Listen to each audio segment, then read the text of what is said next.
We're live. Oh, okay. I was like so confused. Yeah. Like you didn't give me a countdown Sorry. or anything. Okay, we're live, everyone. I was This reading is the chat. Vaudable here. He was reading the chat. He's too busy giving me a countdown. Well, this is Vaudable bringing you guys the Full Throttle Octane talk show alongside Paz, Slock, and B Shadow. How are you guys doing this evening? Pretty good. Pretty good. I'm doing It's great on this. Oh yeah, you go ahead. Sorry. It's still morning here, but I mean, It is I morning. can't do That's it true. this evening. Yeah, I'm just doing really great because Dexy isn't here. So Yeah. One thing to mention, unfortunately, that Dexy can't make it to this broadcast because he's a little bit sick. So just a big hearts out in chat for him. He'll be hopefully joining us in the next one upcoming. We'll see exactly what we can talk about then. Maybe he'll be able to get over his cold then. But we do have some interesting topics to go over tonight that I'm sure all of you are excited to discuss with us and hear our opinions and all the fun stuff that is involved with that. So we got the rival play-ins that just finished. We got some predictions to go along with who we think is going to do well with NA and EU who got into those rival spots, as well as our predictions with the RLCS, because that is starting next week as well. We already got the first schedule of the matches that are happening then. And we will also be going into the Throwdown Rocket League Challenge Season 5. I got it right, Paz. Took a little bit to get that one correct, but they just had their play-ins recently, and Paz will kind of be bringing us through that because he's our token Australian on the broadcast, so he'll probably know the most about that. Then some more predictions with that, and then wrapping it up with Gfinity Elite Series Season 1. But before we get all the way down there, we're going to start with the Rival Series play-ins for North America and the 4 teams that made it. Just to remind you guys who those 4 teams are, it was the Dudes, Manhattan, Splice, and Incognito. So what do you think about those play-ins, Slock? Do you think there's any like upsets that kind of surprised you that happened this past Saturday? So yeah, the biggest upset that everyone saw was Incognito beating Splice in the upper bracket. Everyone thought that Splice was going to qualify straight through the winners. They were seeded number 1. When we were doing the seedings, literally everyone put them as number 1 instantly. Shadow didn't even seed the rest of the teams. He only seeded Splice. I thought I was being smart. But yeah, that surprised everyone when they lost to Incognito, which was seeded number 9. I think Incognito then went on to play against Manhattan, which is one of the top teams coming into the play-ins, so expected that they won through that. It would have been tough if they had to play against Splice there, and that didn't really happen, so Manhattan made it. Kind of worked out for both teams. And so Incognito also got a second chance in the losers bracket, and surprising, they actually made it through there too. They played against Peeps. A lot of people had Peeps like really high up on their list. Like they didn't really have that many results over the past month or two, but they're just really capable players, and everyone thought that they would be able to make it through. Incognito, on the other hand, they have the relatively like unknown player Nicky Mac, who was their sub last season, and he like stepped up to become a starter once Jay Wismont left, and now he's actually doing pretty well. They made it through the play-ins, qualified, so overall successful for especially Incognito were able to take out Splice. That was really good to see on the North American side. What about the teams who didn't make that we kind of expect to see, like Genesis or Zboomafu or Space Station? Shadow, you want to take that? Well, my opinion, first of all, before I start there, I just want to say, those seeders, man, terrible. What an awful job they did. No, but seriously, though, like, it's actually really surprising that, like, these teams, Genesis and Zboomafu, honestly, in my opinion, are my biggest surprises on not making it. Space Station were always, like, kind of on the edge for me, but I could see them not making it in. But Genesis got number 2 seed and Zboomafu got number 4 seed, and they both missed out. Like they both had early losses with both on the winners quarterfinals actually. So that was 1 match away from the qualifying matches, if I'm not mistaken. Yeah. Genesis lost to Lights Out, and Zboomafu lost to Manhattan, both on the winners quarterfinals. And then both of them also lost on the losers round 8, which is 2 matches away from the losers qualifying matches. So that's actually really early losses for both of those teams, which really surprised me because they were looking really strong going into the play-ins. And it's just surprising to me that neither of these teams got as far as neither of those teams got in basically. Yeah. Or got to at least that like the second qualifying matchup where we saw some teams we didn't quite expect, like lights out, especially Peeps, who made like a crazy run defeating a bunch of teams, and they defeated the number 2 seeded team to earn themselves that spot. So I could see why people would think that they would have a better chance against Incognito, because it's a bigger accomplishment to take out Genesis, the number 2 seed, who people thought were just a shoo-in for the rival series, but then Incognito just showed up strong in that game and kind of took the win and the spot. Yeah, I'm really disappointed that Lights Out didn't make it, because that team like grinds harder than any other team. So they, hard. They play so much, and they've like trained together so much, and it's just heartbreaking that they made it to 2 like streamed qualifying matches and couldn't pull it out in either of them. So what, like, do you have any more thoughts about this bracket before we move on, like the people who didn't make it? Yeah, so I just wanted to say that, like, along with Incognito beating Splice, we had another like pretty huge upset in that our 8th seeded team, MechG, which is Leftical, Normal Times, and Reddles, they lost in the second round of the bracket to a team called Tempo, consisting of King, Avocado, Reticence, and Izertrex.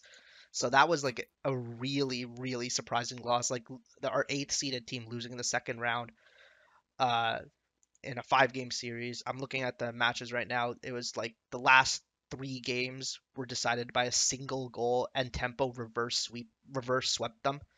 So that they must have, like, after that they must have just been like heartbroken, and so they dropped down to the losers bracket. They won like a game, 2 series versus ... and no capes, but then ultimately they just lost to Rediscovered. So they fell out really early, and probably like the earliest for any of these top seeds. Crazy. Terrible seeders in the end.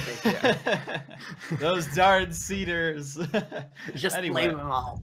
That is the most surprising result, you could say, from that like kind of top 9 seeds that we saw going into that play-in bracket. Especially, I even forgot MechG existed, to be fair. You know, nothing wrong against Leftical, Normal Times, and Retails, because they're pretty solid players, and I could see why they were seeded so highly. But that just kind of shows the inconsistency when it comes to showing up for those big kind of tournament events. But we do have to talk about the EU bracket, which also had a lot of action going along with that. So why don't you tell us about all that, B-Shadow? So yeah, the 4 qualifying teams for EU were Method, which was the number 1 seed, Triple Trouble, number 4 seed, Placebo, which was the 7th seed, and finally Zebra Nose, which was the 8th seed. So like just right away, as you can see as well, seeding wise, it was definitely not as we expected, right? And so, and also even then, even within those seeded teams, they did not qualify the way we thought they would. Oh yeah. Because through the winners, the teams that actually qualified were Triple Trouble, which fair enough, they had a high seed with number 4. It's possible it'd be an upset, but it was possible. But then we have Placebo also qualifying versus Taxibill on the winners bracket. So really surprising. We saw Method actually lose to Zebra Nose just before the winners qualifying match.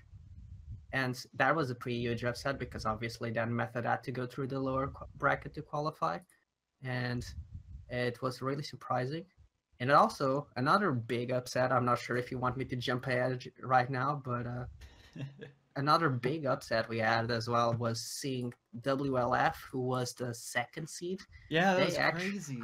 They actually lost as well really early. They lost to Pregnant Boys on the winners round 4. So not even 1 match away, they were 2 matches away on the winners bracket.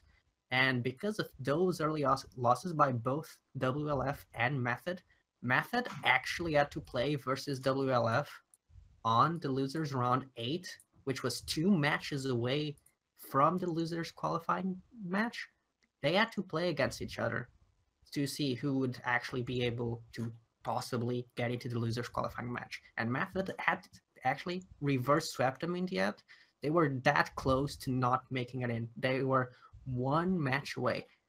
And then eventually they got to the losers qualifying match, and they played versus Taxiville, and they managed to qualify. And the other team, Zebra Nose, you saw them versus Placebo on the winners bracket, and then they dropped down. They got straight away to the losers qualifying match, and they actually managed to win against a really hot hashtag United, which we'll probably talk about later.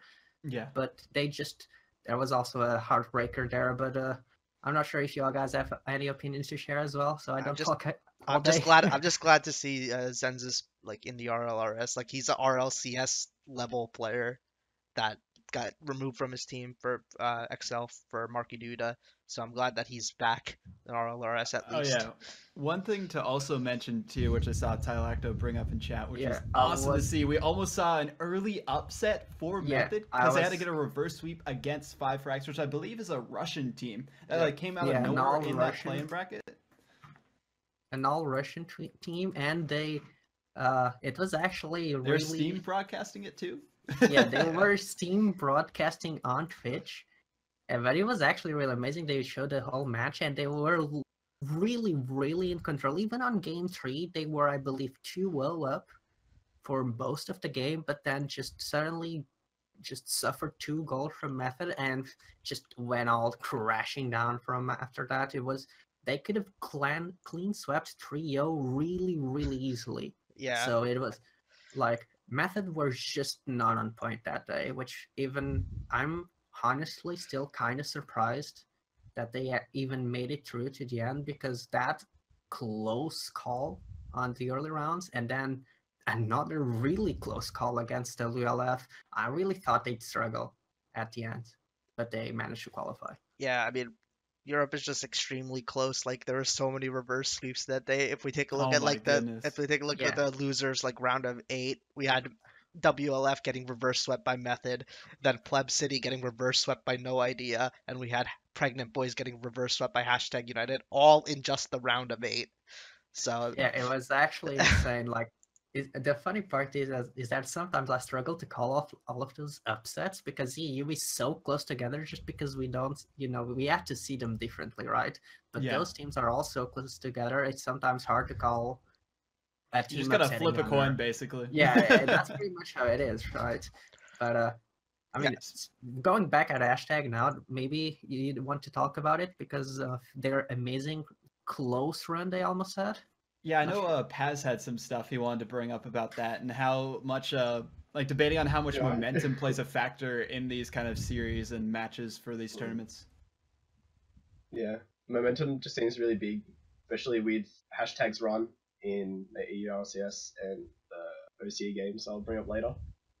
Yeah, do you want me to remind how the run on OC by hashtag on the Playins by So to remind people, hashtag actually got dropped down from the winners bracket by, I believe it was Zebra Nose as well. I'm just double checking. Yes, it was. They got dropped down 3-0 on the winners round 4, so it was relatively early as well. But then they just started demolishing everyone on the lower bracket. They won 3-1 versus Overdrive, 3-0 versus Blitzers, and then here is where they just kick things into high gear because they were 2-0 down versus Pregnant Boys, and then, as previously mentioned, they reverse swept them. And after that, they had to play number 3 seed Epsilon, who many thought would have a spot as well. And they not only clean sweep them 3-0, they shut them out completely. They didn't suffer a single goal that entire series. So it was actually really they were just on point, on fire. Everything was clicking there. And then they had to face the ultimate nemesis, the team that knocked them out before, Zero Nose. And they actually won the first game. So when I saw that first victory, I was like, there's a chance. They are actually going to do it. And then they started winning the second game. And I was like, they are actually going to do it. And they suffered the goal. And then people on Reddit, or not Reddit, the esports thread on the Rocket League Discord are really like, the floodgates have opened, and then all those goals went in. Like it was like 8-3 at the end of that match or something like that. It was something insane. I don't remember. I don't want to remember. I don't think they want to remember either. Yeah, I really think momentum is like huge. I thought hashtag United like would definitely be able to close that out. They were on a 4-game streak of shutouts They No, shut out. six game Was it game 6 because shutout? yeah, because on the reverse sweep of Pregnant Boys, Oh, yeah, they they- actually also shut down on the last 2 games of those 3. They also shut down Pregnant Boys, so it was actually a 6-game Yeah, that's streak insane. where they didn't suffer a single goal. Well, it was like, crazy. wait, let me see. 13 plus 3. 16 goals to 0 in 6 games. That's and insane.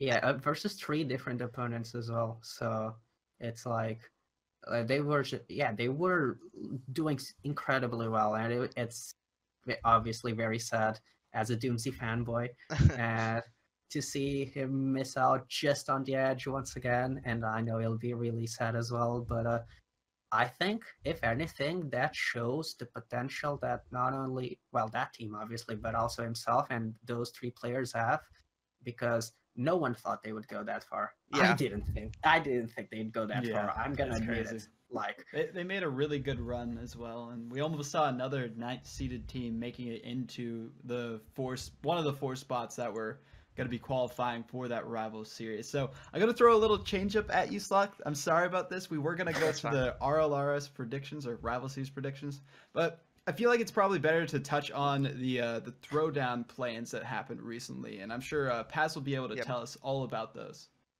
Yeah, I actually can. So there was a top 16 this past weekend for mostly to see if the bubble teams can beat the current regarded top 8 in regards to making the last 6 spots for RLCS League play. We already knew that one team from the Open Series wouldn't be able to make it because of how the bracket was working. And I guess the deciding factor for that was between Love Decks and Simple Physics, since they were both in the winners bracket. To summarize the upper bracket, Love Decks, Legacy, Gem Gaming, and Darksided all went through. Although, going back to that momentum thing, Weasel Mafia actually picked up the first game against Darksided. Now, for those of you guys that don't know who Weasel Mafia is, they're probably my favorite bubble team right now. They're hovering around 10th on power rankings, and they're looking to be like a really strong contender in OCE. What's their roster? Their roster is Bullet, Angel, and Justice Robo. Right. All of them just being from bubble teams really around OCE. But anyway. Weasel Mafia actually picked up the first game against Darksided, and everyone was really really surprised, I guess, that happened, just because that shouldn't happen really. And after that the second game was actually 0-0 into overtime. And I'll be I'm not saying this because they're my favorite team or anything, but I actually want to say that Weasel Mafia were pushing pressure onto Darksided and were looking to score that last goal. And the server just crashed out of nowhere. So right after that, everyone's like, all right, remake the server.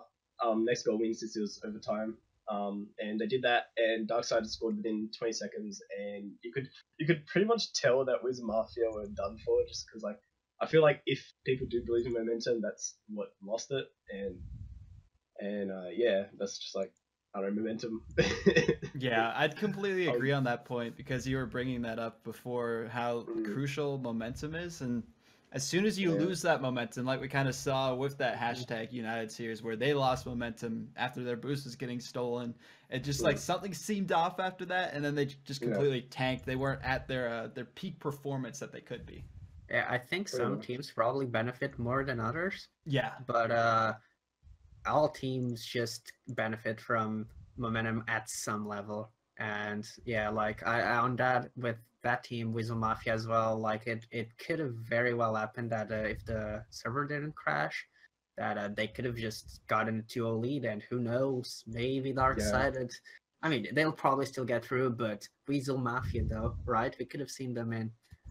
Feels bad, server crashes. That would have been. It's always sad. I feel like if Weasel Mafia won that second game, it would have been a totally different story right now. The 3-0, right? Maybe with that momentum. That'd be crazy. 3-0. That'd be crazy. Who knows, right? On a parallel universe, they you got know. a 3-0, and they're really happy, and they're the next RLCS World Champions. Okay, let's calm down a second. We're trying to keep it factual about what could possibly happen. Sorry, you're right.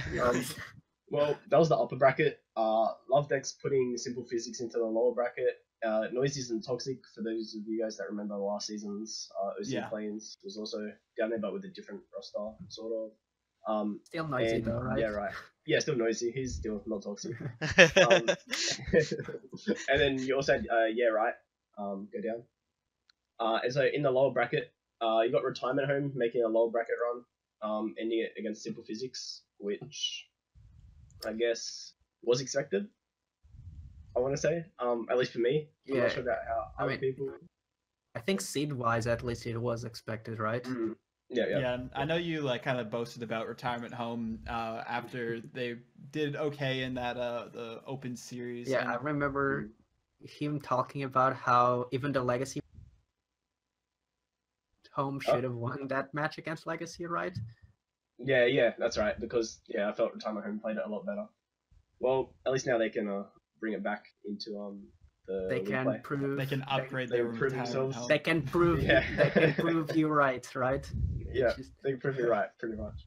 And in the lower bracket, we actually had Legs Are Silly, which is the ex-Legacy roster of Zen, Groovy Grape, and Sammy. Plitz. Sammy now. No, it's Zen Where did I put Plitz. Sammy from? It's Zen Plitz Sammy. Sammy in for Zen Groovy Plitz. Grape.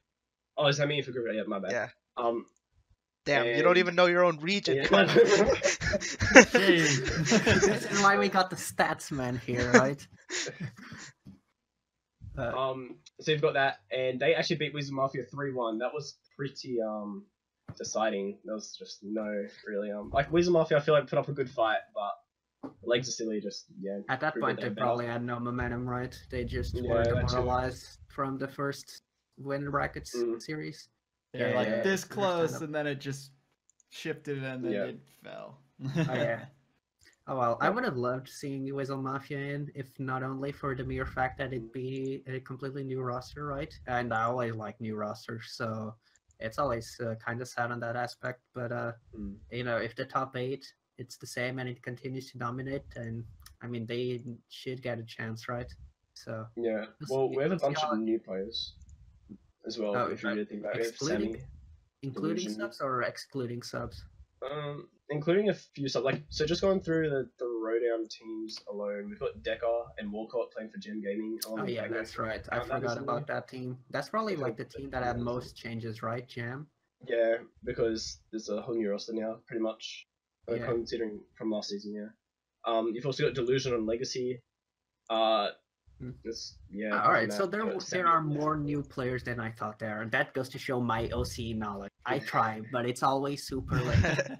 Yeah, there are a few, especially but, for you guys. It would be nice having a whole new team of upcoming players, but I guess you always have next season for that.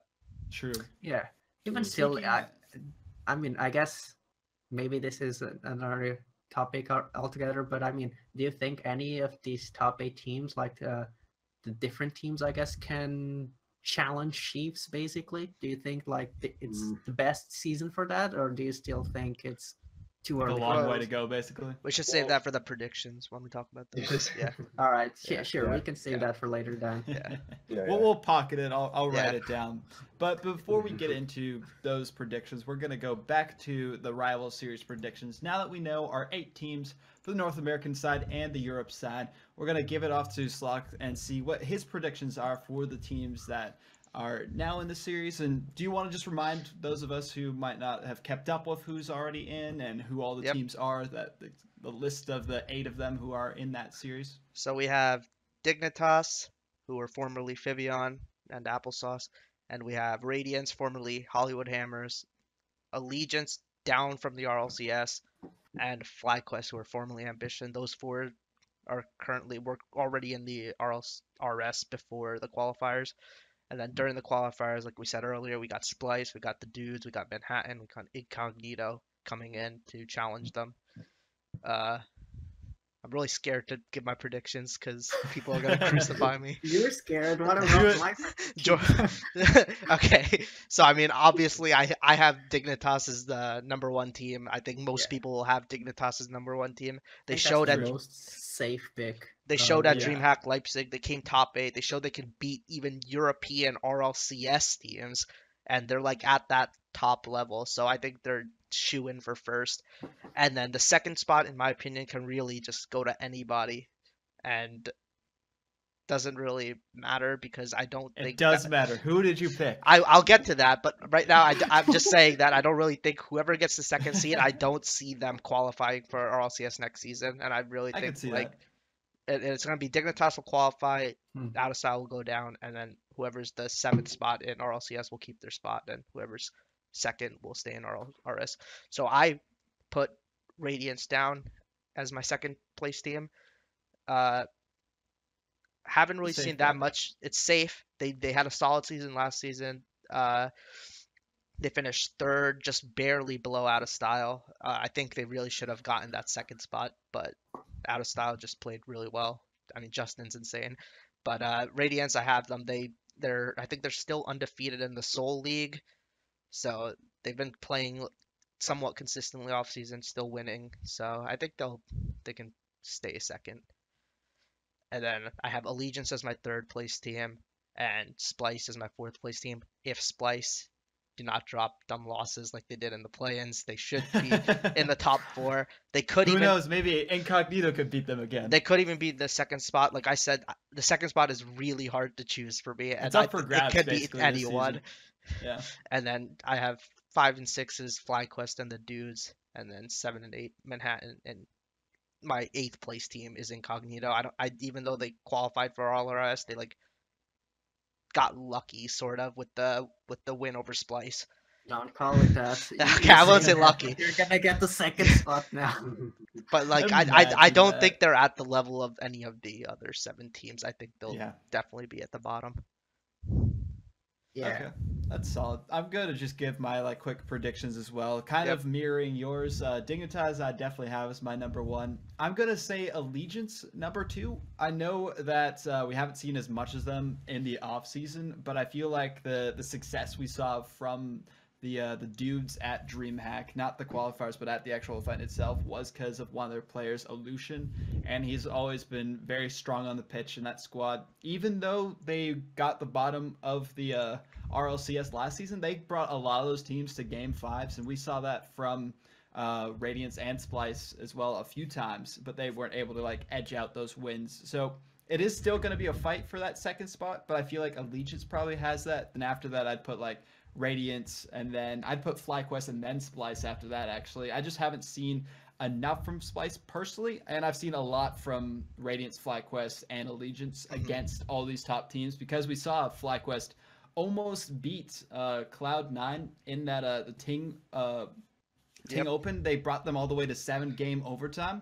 So I feel like if they're facing this kind of level of competition, they'll perform really well. They also have that team house going for them with, I think it's Seabass and their manager, their managers that's going to be at that. So that'll be good for them boot camping. And then I think it'll be the dudes Manhattan Incognito, as you mentioned. Yeah, so I mean, I'd just like to mention like FlyQuest. I have them a little low, but like they can definitely contend for that top 2 spot. Like like you said, they took Cloud9 to Game 7. They beat G2 twice in the offseason. Like not even once. They beat them twice. So they have really good results against top teams. All right, guys, you ready for the crazy? Oh yeah, I'm ready. Predictions. All right, so crazy prediction number 1.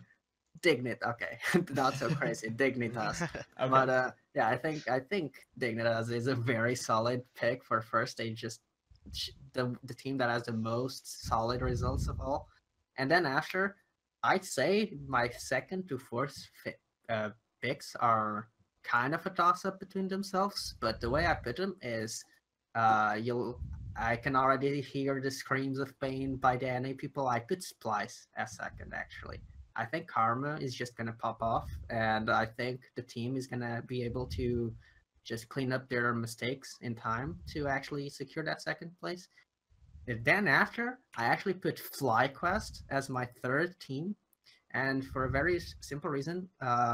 Last RLRS, they got 4th, if I'm not mistaken. Yeah, exactly, 4th. Barely got it over top of Myth. Barely, yes, but they got it in spite of Air. now they got AJ, which is That is very true. way bigger improvement. Like way, Yeah. sorry here, but way better. And honestly, I think they'll actually just pop off because of it. Like I think they'll really dominate, but just barely miss out. But they could definitely take the second spot as well. And on fourth, I got Radiance, also a very solid team, and definitely a top 4 team in my opinion. After that, I have the Dudes, which I think, like you mentioned that, for example, on the DreamHack qualifier, Vaudable, that they made it because of Illusion, and that well, while the let qualifier them they didn't have improve- Illusion, but it was like during the event itself they had Illusion. Oh yeah, but I still feel like with the qualifier, sorry, I was like switching them around, but I think they did well enough with their main roster still that they could definitely vie for a top spot. And then Yeah. on sixth, I have Allegiance, which probably people are going nuts at this point. What is wrong with this dude? But I actually don't rate Allegiance that high. I just, even though they have all that backing, I just I think they'll struggle against this level of competition this time, and so I struggle to rate them. At best I'd put them at fifth. I don't think they're on the level of Splice, FlyQuest, Radiance, maybe the Dudes, but even still, I could see them lose. And then on seventh I have Manhattan, and finally and eighth Incognito. Those are my predictions. I could see that happening for Allegiance, especially because we don't have too many results from them against these specific teams. Do either of you want to go over the rosters for these teams for those of us in the audience who might not know? Before I start on the rosters, I just want to say that like one more thing for the prediction is that Manhattan can, like, I have them at 7th, but like they can be like one of the top teams in RLRS. Yeah. It's just I haven't seen that many results from them like Yeah, versus not these enough teams, results. so that I can't really judge. Seventh in this case is like the safe pick because you don't know much about Yeah. them. They're like the relative unknown out of all these teams. Yeah, so yeah, exactly. let me go through the rosters. So Dignitas, everyone knows them. Chicago, Zol, Turtle. They got rid of Hado in the offseason, brought in Turtle, and they've been looking great since. Radiance, it's the same core of Halcyon and Memory. Lemon Puppy left, and they got Vince. Allegiance is the same roster from RLCS, Illusion, Seabass, Ty Not Tyler. FlyQuest, I think we mentioned earlier, they got rid of Air. They brought in AJ to join up with the power duo of Prime Thunder and Wonder. The Dudes, Joro, AXB, Rolf. Manhattan is probably like the most like unknown roster here. We have Ajax, Timon, and Malachus, who I think if people aren't really like paying attention to like weekly tournaments or like rank or six mans, they wouldn't really know these players. And then Incognito, same team from last season, except they got Jay Wismont left to join Splice, and Nicky Mac was promoted to starter. And actually, I think I skipped over Splice, which is Karma due to Yeah, nose. but most people Jay kind of Wismont, know yeah. Splice by this point. Yeah. They know who Karma, Dude with the Nose, and Jaywiz. And Jaywiz actually moving from that starter position on Incognito to join Splice. So that'll be an interesting dynamic to see how well that old roster does against like Jaywiz and his new team on Splice. Yeah. Okay, so now that we're done with the predictions for the NA side, Shadow, what are your predictions for the EU side of things for the Rival Series, and what are the teams that are in that as well? All right, so to remind everyone, the top 4, actually, let's go with the third and fourth. The teams that didn't go to the promotion tournament were X-Ray and Ares, which were formerly Endpoint. So that those rosters, the Ares roster is Chirio, Tini, and now Severam instead of Shakiran. And the X-Ray roster is Alex161, Mummy Snow, and Skyline. Alex161 being the new addition to this team over iGnite. And then you got the second place team from the previous RLRS, which did not manage to climb up to the RLCS, which is the GC Kids. This time with Killer Number 7, Stocky, and Frag. And the Team Secret, finally, the third place team on the promotion tournament, unfortunately dropped down from the RLCS, which is composed of Tylacto, Flame, and Tigre now. It was rumored to be Ignite, but ended up with Tigre. But now the teams that qualified, we already heard a bit about them, but let's say the rosters, it's Method, which is Burrito B, Rix Ronde, and Chakaron. Placebo, which is Al Dente, Godsmila, and McLovin. Trouble with Andom, Ronaki, and Tadpole. And finally, we have Zebra Nose with Mount, Nexo, and Zensus. So, all right, before I even start my predictions, there's probably going to be you're just going to see a huge outlier, especially after you hear Slug's predictions. I'm going to explain why at the end. I swear I have a very good reason I placed him where I did. All right, I'm ready for it. First of all, I think this is a safe pick as well. Team Secret at number 1. They even on the RLCS season, I think they're still a very solid team. They did relatively well on the off season, and the Thalacto Flame core is still really solid. And the addition of Tigre is definitely an upgrade over Conti. As much as I love him, it is true. Then at second, it was really hard to pick teams as well. Honestly, just like NA, I feel there's 3 teams that could easily take that second spot. But I put actually Triple Trouble as my number 2 seed for the RLRS, because I think for a simple reason, like they looked very well, not only on the offseason, but on the qualifiers themselves as well. So they're on form. So they're in prime position to get some early wins over some other teams, which might not be as prepared at the start of the season. So I think they'll benefit from that. And because of it, as well as continue to win later on. But because of those early wins especially, they'll snag the number 2 spot over teams like, say, Method, which is on number 3. As you've seen on the qualifiers, they struggled a lot. They are definitely a very solid team, and if they had not struggled the way they did, I would definitely put them now in I'm going to pose 2. a question for you. Okay. Do you think they're going to continue to struggle in the Rival Series, or do you think that was just like a one-time thing? No. Well, they'll fix it probably I hope so. 1 or 2. That's a hint for some predictions, I can tell. But yeah, I think they'll actually fix their issues in about a week or 2. I think there was just mostly lack of practice coming into the play-ins. And I think this will be a wake-up call for them. It'll probably take like a week, but they'll just be ready to go. But that first week though will be important, which is why I feel that'll be like enough of a difference for them to lose the second. Finally, we have Zebra Nose. Even though they qualified on the lowers, I think they're a very solid team that just composed of really mechanically solid players.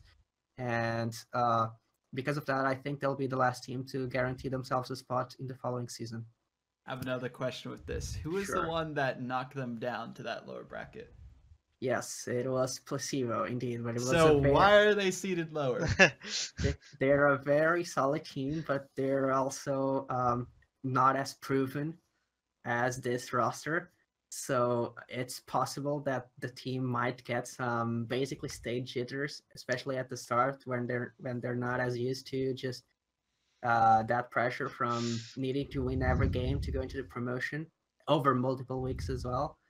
So honestly, I'm a tiny bit worried. I think they could definitely prove me wrong and be on the top 4, but just since they're not as proven, I placed them lower. But I actually placed them at 6 though, because I still placed X-Ray on 5, and because Skyline and Alex161 and Mummy Snow are actually also very proven and very solid, so I think they'll still be able to use that experience to snag themselves, well, not snag themselves an RLRS spot, but a spot above Placebo. Finally, we have at number 7, Ares. And I put Ares at 7 because I think they really suffered from the loss of Chakaron.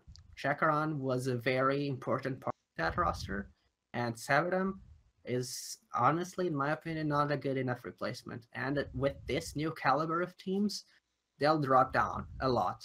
So that's why I put them as 7. And finally, and this is where my warning comes in, I'll explain now. There's a missing team that got a spot last season, which is the Juicy Kids.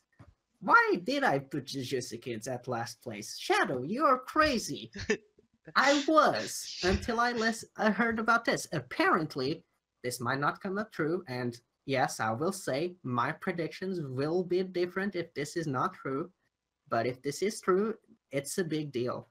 Apparently, it's possible that the team is not gonna use Stocky, but it is instead gonna use their supposed sub Heavy. What? Exactly. Why? Oh goodness. Don't ask. I can think of why.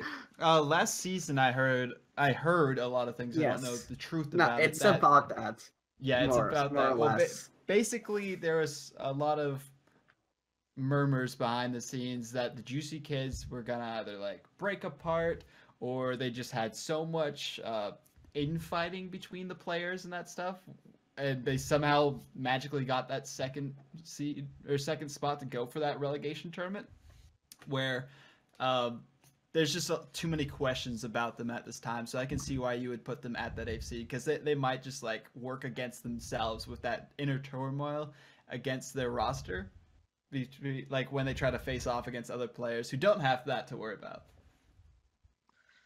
Yeah. I mean, it's okay. Yeah, go for it. sorry. Go ahead. I was just gonna start on my predictions. If you have something to say before that, go. Oh no. I was gonna say apparently that might not.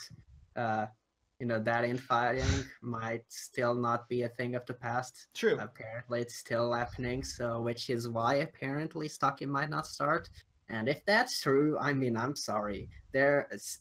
Heavy is not a replacement for Stocky. Yeah. So, if that is true, they'll be last. I'm sorry. That's my opinion. Yeah. So I didn't know that, or else I would have. If that's actually true, then I would rate them lower. Yeah, but exactly. See, I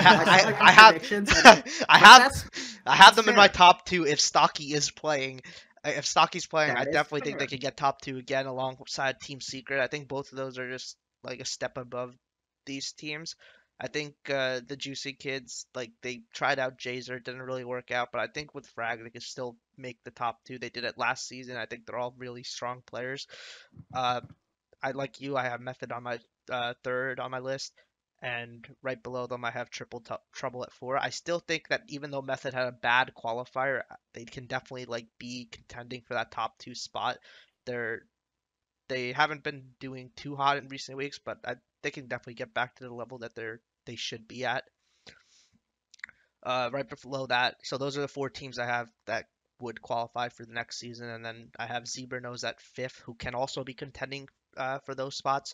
I think it's those 5 teams that are contending for the 4 spots, mainly because I just like Zebra Nose with Nexo, like making noise in like recent months and becoming like an insane player. That is insane. And same thing, we have Zenzus, who's from the RLCS. I think his experience will help them.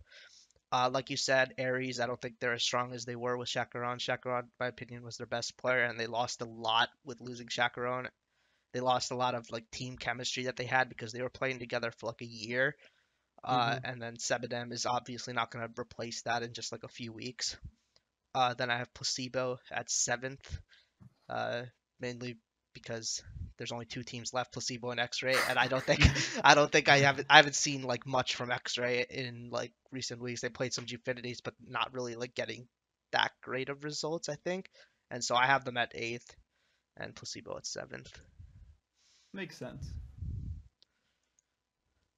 I can definitely agree with that. And like just to make clear, yeah, if Saki starts for Juicy Kids, I'd probably put them somewhere. I wouldn't put them at 2nd, but I'd probably put them at 5th at the very least. Oh my goodness. In my opinion, just because I don't know as much about these teams. The crazy NA predictions. Yeah, the crazy NA predictions. Get ready for them. But I kind of agree with what you said, Shadow, that if Juicy Kids don't have Stocky, probably aren't going to perform as well. I wouldn't rate them 8th, because I think they'd still be able to compete maybe for like 5th, 6th, I'd say. Aries, I'd probably put at... man, there's... Okay, one thing I'm going to say before I go any further. there's so many of these teams could upset the other teams because of how crazy the EU scene is right now. That's EU in a nutshell. So like yes. any of this could change at any moment, except maybe Team Secret being in that top 2. I feel like they're kind of a shoo-in for that. There might be some upsets happening, but based off of Tigre, he was on the roster that went undefeated in Gfinity, right? Yes. Yeah. So Racing Gaming Season 2. Yes. Yeah. So with that, and with the experience that Tylacto has, and who's their third again? Flame. Him and Flame playing in all these tournaments against RLCS players. Even though they had Ignite, I still think Tigre is a solid substitute. Maybe not the same caliber, but they'll still be able to perform really well in this rival series. Juicy Kids, I'd put around like 4th, 5th. I still have doubts about Method just because their shaky run where they almost lost to that Russian team. Where would you put them? I would put Method probably about like 5th, I'd say. I don't want to put them 5th though. Triple Trouble, I'd put them around like 2nd or 3rd. I'd rate Placebo higher than Ares. X-Ray, I'd probably put 7th. Ares, I'd put last. It honestly, my predictions don't matter because I don't know as much about the scene. I mean, like... it's hard to argue against your predictions regardless, just because, like you said, upsets are going to happen. It's not if, it's when. Yeah. Really. So. Yeah. I know there's going to be some kind of upsets happening. I'm just like, I don't know. Probably no. It'll be like Placebo first and like Ares second. So I don't have that much faith in Ares personally because they'll upset everyone. We'll get into it later, but there was an interesting result that happened in the Gfinity series where a team that got eliminated in the play-ins actually beat them. Quite foreshadowing. Well. Yeah, foreshadowing. But before we get into that, and before we get to RLCS, sorry to mess with your scenes again. That's fine. Slock. I want to bring in Paz so he's not just sitting in the background for these conversations. We would need to go into those Throwdown predictions and see exactly what Paz and the rest of our crew kind of think about how that's going to go, except apart. It's basically who we think's going to get second and then the rest of the spots, because Chiefs is probably getting first. I'll kick it off, I guess. Yeah, Chiefs are definite number 1. Just looking at like power rankings, like from what Gfinity that they played in and Open Series and like just what everyone's expecting of them, they're number 1. Me personally, I'll put 10 of Mines in number 2. It's not that popular. I think a lot of people are putting them around 4th right now, but I personally think they're still better than Legacy and Darksided if they show up, like if they go in 100% and so do the other team. I think 10 of Mines will be the better team between them. So that's, I guess, why I'm putting them second. I've got Legacy 3rd, only because of their very, very surprising factor of turning, of like surprising me, I guess, especially with their Open Series run. They had a nice little sweep up through to 3rd, I believe it was, in Open Series. So I guess that helps them. 4th, I've got Darksided, which is just like the next best team, I guess, for there. And then after that, I've got Retirement Home at 5th, Gem Gaming 6th, Love Deck 7, and Legs of Silly 8. You'll probably be the most correct first.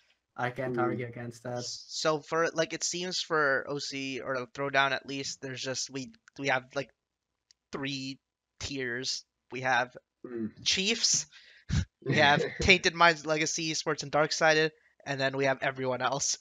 So like basically we like from just like recent results and power rankings and stuff, Tainted Minds, Legacy Esports, and Darksided are gonna be competing for that 2nd spot. Yeah, personally, the only difference I would make is I'd add like a 2.5 tier for Jam Gaming. I think that team really has potential to maybe sneak in on that upper tier, but as of now, they're more in between than anything, really. So yeah, other than that, so Paz said that he has Chiefs and Tainted Minds as his top 2, and that's top 2 going into the RLCS World Championship, right? Yeah. Yep. So in my opinion, I don't think Tainted Minds will make it this time around. I think Darksided will make it. Darksided had like a tremendous like run in the OC Open Series where they finished 18-3, and that's just an insane record over the course of the league play. And even though they lost 4-0 to Chiefs in the Gauntlet Finals, I think that was just like maybe a bad day, and I think they can definitely bounce back and claim the top 2 spots. Yeah, I'd kind of agree with that assessment as well. My prediction's basically the same as Paz. It's that, as you mentioned, having kind of like Darksided and Tainted Minds switched. And Legacy Esports, I feel like, will be like a solid 3rd pick for that. And then, Retirement Home 5th, Jam 6th, Love Deck 7th, Legs Are Silly 8th. I feel like that's like a safe bet personally. But as you mentioned, Darkside, just because of their recent results and how, as we spoke about momentum before, how much momentum they've had going into this season, maybe they can get some big wins early to help get them that 2nd spot. Yeah, that's true. So I'm looking at our predictions, and all of us have Legs Are Silly as 8th. Do you think that they can like take games off of the top teams, or like do you think they're just gonna be complete like lose every game? And they can take games off of Retirement Home, Jam, Love Decks, but probably not above that. That's my opinion. What's your thoughts, Paz?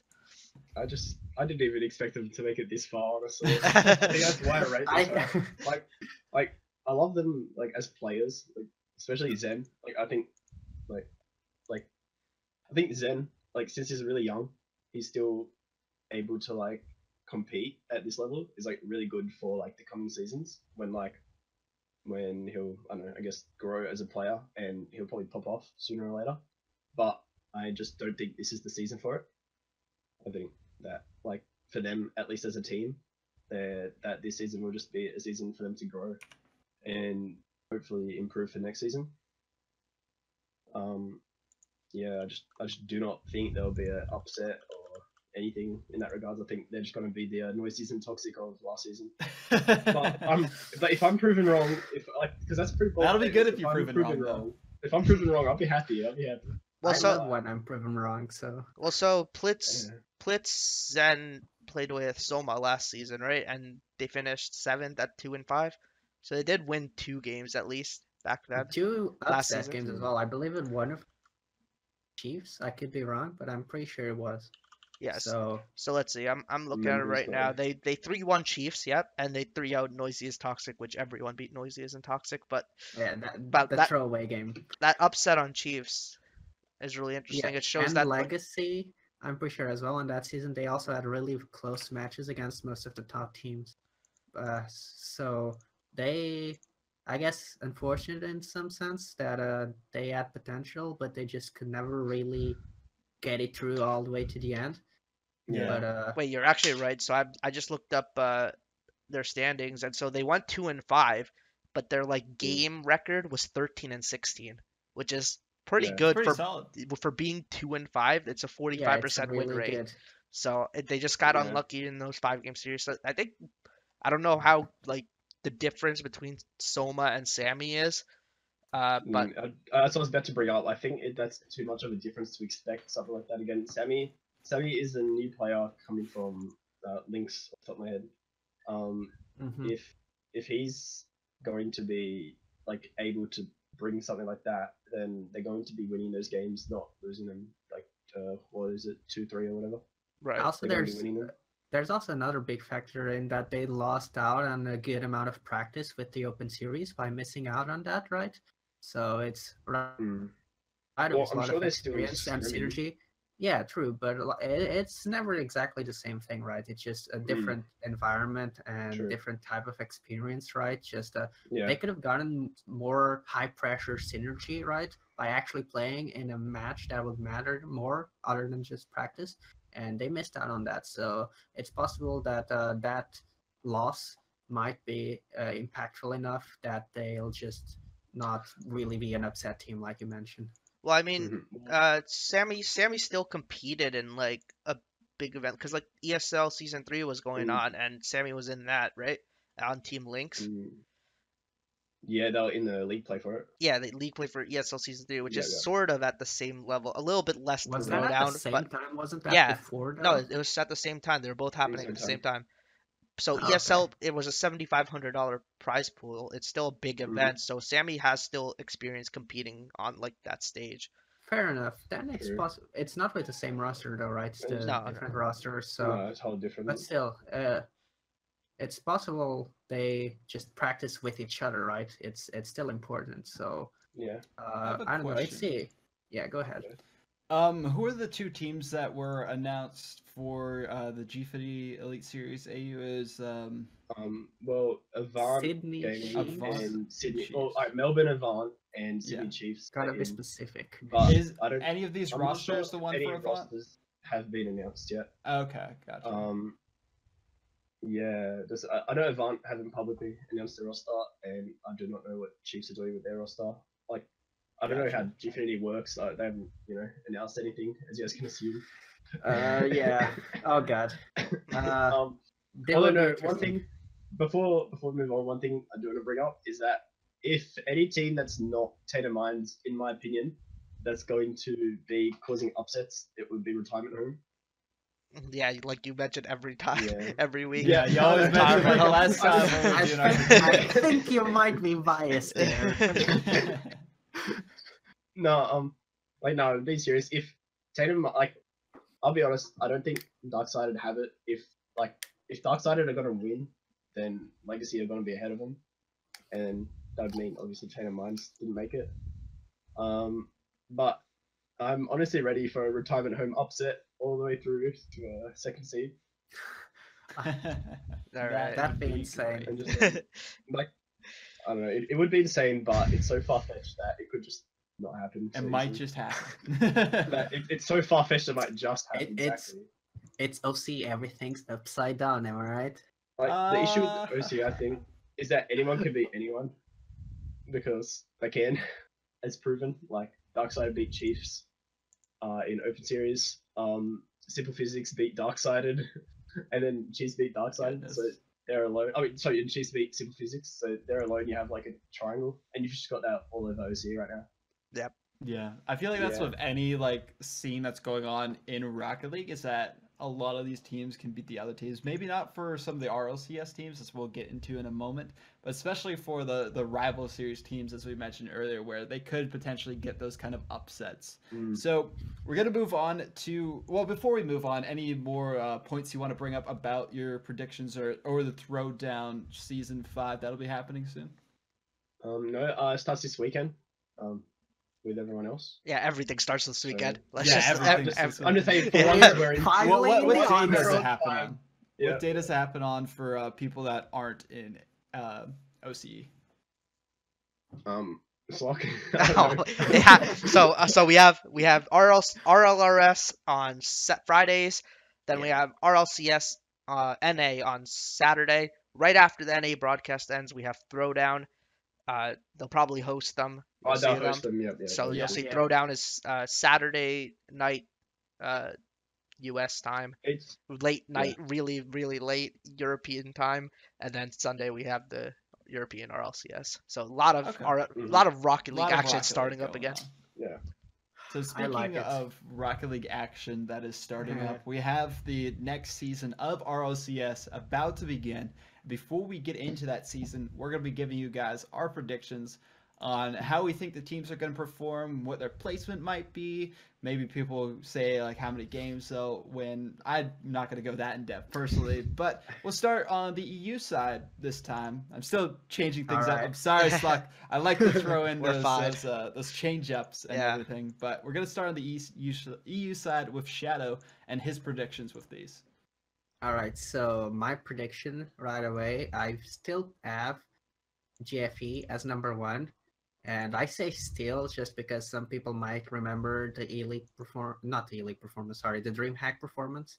And they might just be like, oh, they're washed because they got top 8. And I'm pretty sure that was a one-off. I don't think that will happen again. So I still think they're the best team in the world right now.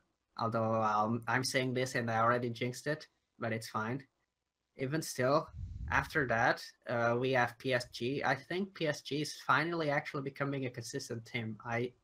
The main issue I felt that team is that they had really high highs, but also really low lows, which prevented them most of the time from actually making it to the finals and winning. But they finally did it on DreamHack, so I think they'll transition that nicely into the RLCS season. I'm not sure if it'll be enough to win against GFE in the end, but I actually, on my predictions when I did the scores, I'm pretty sure I even actually put them both at 6-1. And I said I wouldn't go there, but I am. Just to say that I think both teams are really close together, even though I put GFE as first. Then finally, I have Fnatic on third. I think they're hungry, and I think they're gonna show like last season, right after they didn't qualify for RLCS and had to play on RLRS. They wanted that they were still RLCS caliber, and I think they are definitely high RLCS caliber. So I think they'll just show up really, really big on the season. After that, we have Vitality on fourth. They're always a very stable and solid roster. It's really hard to put them anywhere but at least the middle of the pack, and I think they'll continue to be there. Then at fifth, I actually have Complexity.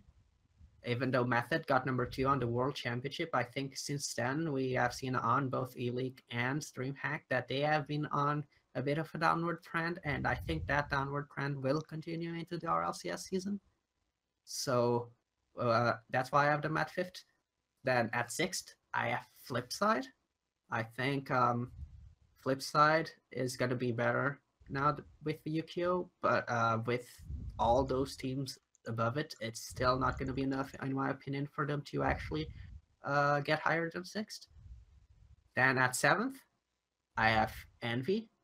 Envy, they definitely had a massive upgrade now with Ignite. However, I feel Envy's issues go deeper than just switching around a single player. There's some big personality and just mentality issues with the team, which will prevent them from going far. Which is why I think they'll go back down to the relegation tournament. And then finally, I have Excel. Marky Duda, with the addition of the team, I think the ceiling with Marky Duda is higher than it was with Census. However, that team needs to practice a lot. And I'm not sure if those players are actually willing enough for it. So that's why I have them at last. It's very possible that they'll prove me wrong, though.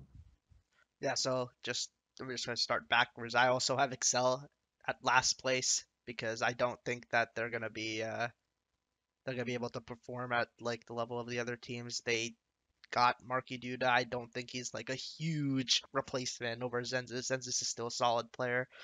If they do practice, they could potentially place higher, but I don't really see that happening. They played together in various Gfinity tournaments. They were dropping games to RLRS teams.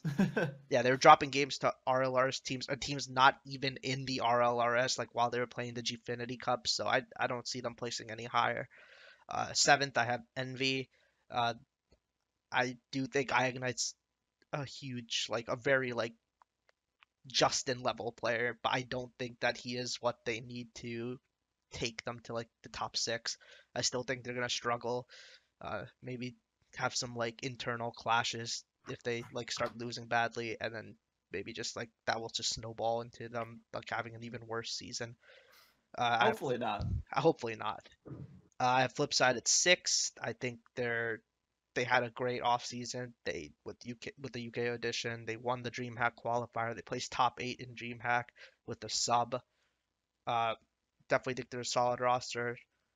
I don't think that they are as solid or as consistent as the teams that like I have above them. The next team that I have missing out of the World Championship is Complexity, same as Shadow. They were the second place team. I don't think they're gonna make it to the top 4 again. They're on a downtrend. There hasn't been any indication of that being turned around. though we haven't really heard from them in a few weeks in terms of like event results. But maybe the complexity like organization will help them in some way to combat their downtrend, and hopefully they'll be able to turn around. I want to see them turn it around. I want to see them be at the top like they were.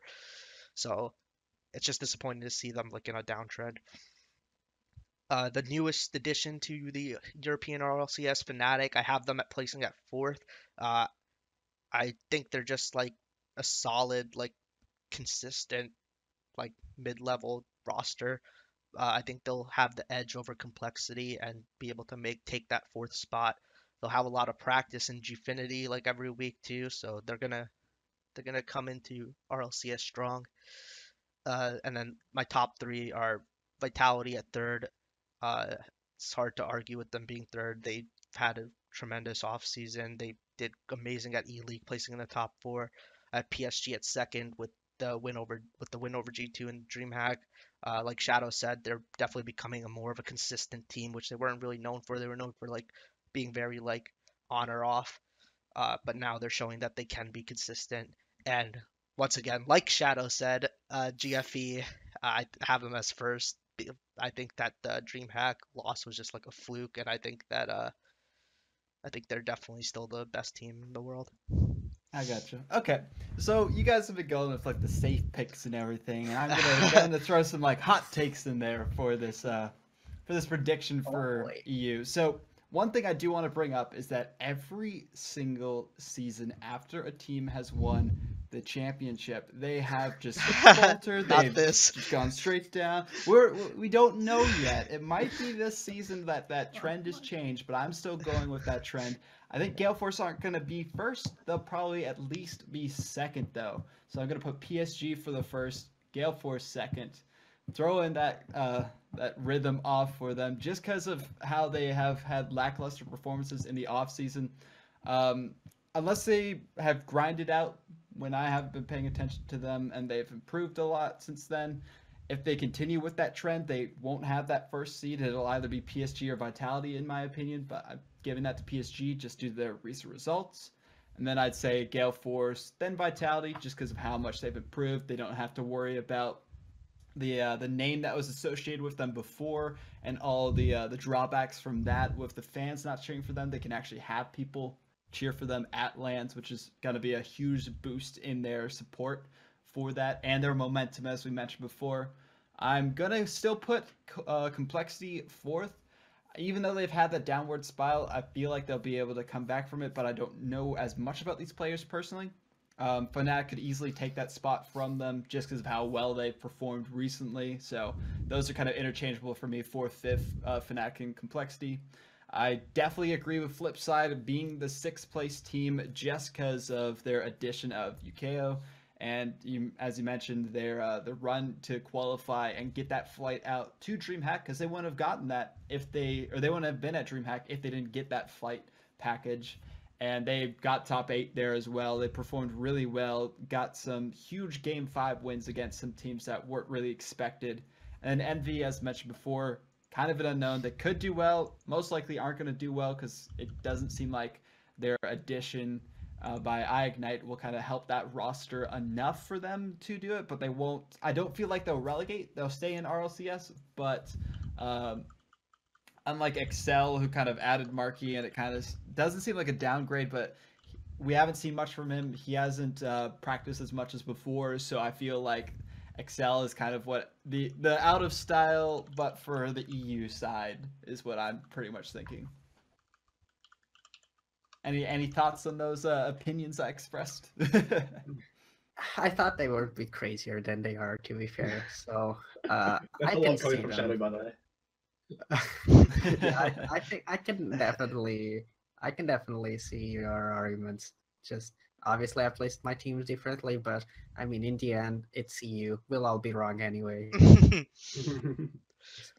Yeah. Well, we do have to move on to the North American side of the bracket before we get into everyone's discussion for that. So I'll just throw my my opinions in there for the seed, or not the seeding, but what happens at the end of the season, where they place. It's pretty simple. What not most people, but a lot of people would say. Cloud9 probably first, G2 probably second, Energy probably third, because they have that addition of Justin, and that they don't have as much competition with the remainder of the teams, just because of the shakeups of those rosters. I'd say Equinox, or whatever their new roster is going to be named, will probably be that 4th spot. Ghost probably 5th, just because they seem a bit weaker with this addition of Matt, but we'll obviously see. That could be easily flopped around for them. Rogue, this is a hard sell for me, putting them 6. I feel like Momentum might be able to take that spot from them if they improve over what they did last season, just because they have a more like solid roster. Who was it that was in the sub position that moved up? Miho, right? Yeah. In theory, yeah. I think it was Miho. It should be Miho from that sub position. There's been no official word on who's the starter, but I'm pretty sure it's Miho. Yeah, so I feel like that's going to be a more solid roster with Moses moving to a sub position on another squad. Energy specifically, Energy. Yeah, but I feel like they'll be able to perform well, and there's just a huge question mark with that Rogue team with Jacob, Sizz, and Insolences. They performed decently last season, and they performed really well in the previous season, but I feel like this is probably going to be their worst season, so I could see them in that 6th, 7th spot, switching with Momentum. Then, obviously, Alistyle probably last. Could surprise us, maybe get 7th with some miracle, but Hato is a downgrade to Justin. That's all I'm going to say. Okay, so I mean, I've pretty much like the same predictions as you. I have Cloud9 getting first again. They didn't really compete much in the offseason. They played the Ting Open, that's it, and they won that over Gale Force, which is solid. And I think that even though we haven't seen much of them from the offseason, I think they're still like the best team. The only team that I think can compete, I mean, the only 2 teams I think can compete with them, like there's this clear top 3 is NRG and G2.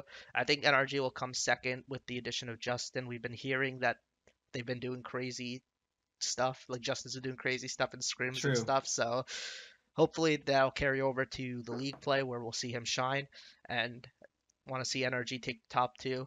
I think G2, they're a solid team, but they're very like inconsistent online. Oh goodness! I think I forgot about that. online they've dropped series to RLRS teams, which is very surprising. So, but like when they come on LAN, they turn it on and they're always placing highly. So I think they'll come 3rd. They'll still be able to secure a spot for the RLCS World Championship, and that's when they will shine again, I'm predicting. 4th, a lot of people would not agree with this, but I definitely think Equinox will be able to claim the 4th spot. People don't think that Chrome and Classics will be able to get over whatever issues they had, but I think that they're fine. I think Corrupted G is a solid player, and I think that like Classics is a definite upgrade over Sad Jr. With Sad Jr., the team placed 5th last season, so yeah, I think with the addition of Classics, it's only going to be up from there, and they can definitely take the 4th spot. Ghost got rid of Classics in favor of Matt. Like we haven't really seen much of this roster either. We saw them play at DreamHack Leipzig, where they lost on day 2. On theory, that Matt should be an upgrade over Classics, but we haven't seen them, and I don't really know how this roster is going to play together. So in theory, they should be good. So I have them at 5th. I definitely think that Equinox can place above them, but we'll just have to see. And then the clear, like in my opinion, next like tier is Rogue and Momentum. Either one of them can be the 6th or 7th spot. Rogue lost Matt, but I don't think that Jacob is a good replacement for him, or like as a fit of a replacement. So they can still do decent, take games off the top teams, but I don't see them like taking a whole series off these teams. Likewise, Momentum, Miho, if he is the starter, he hasn't played like in a competitive match in months, like nearly a year since RLCS season 3 ended.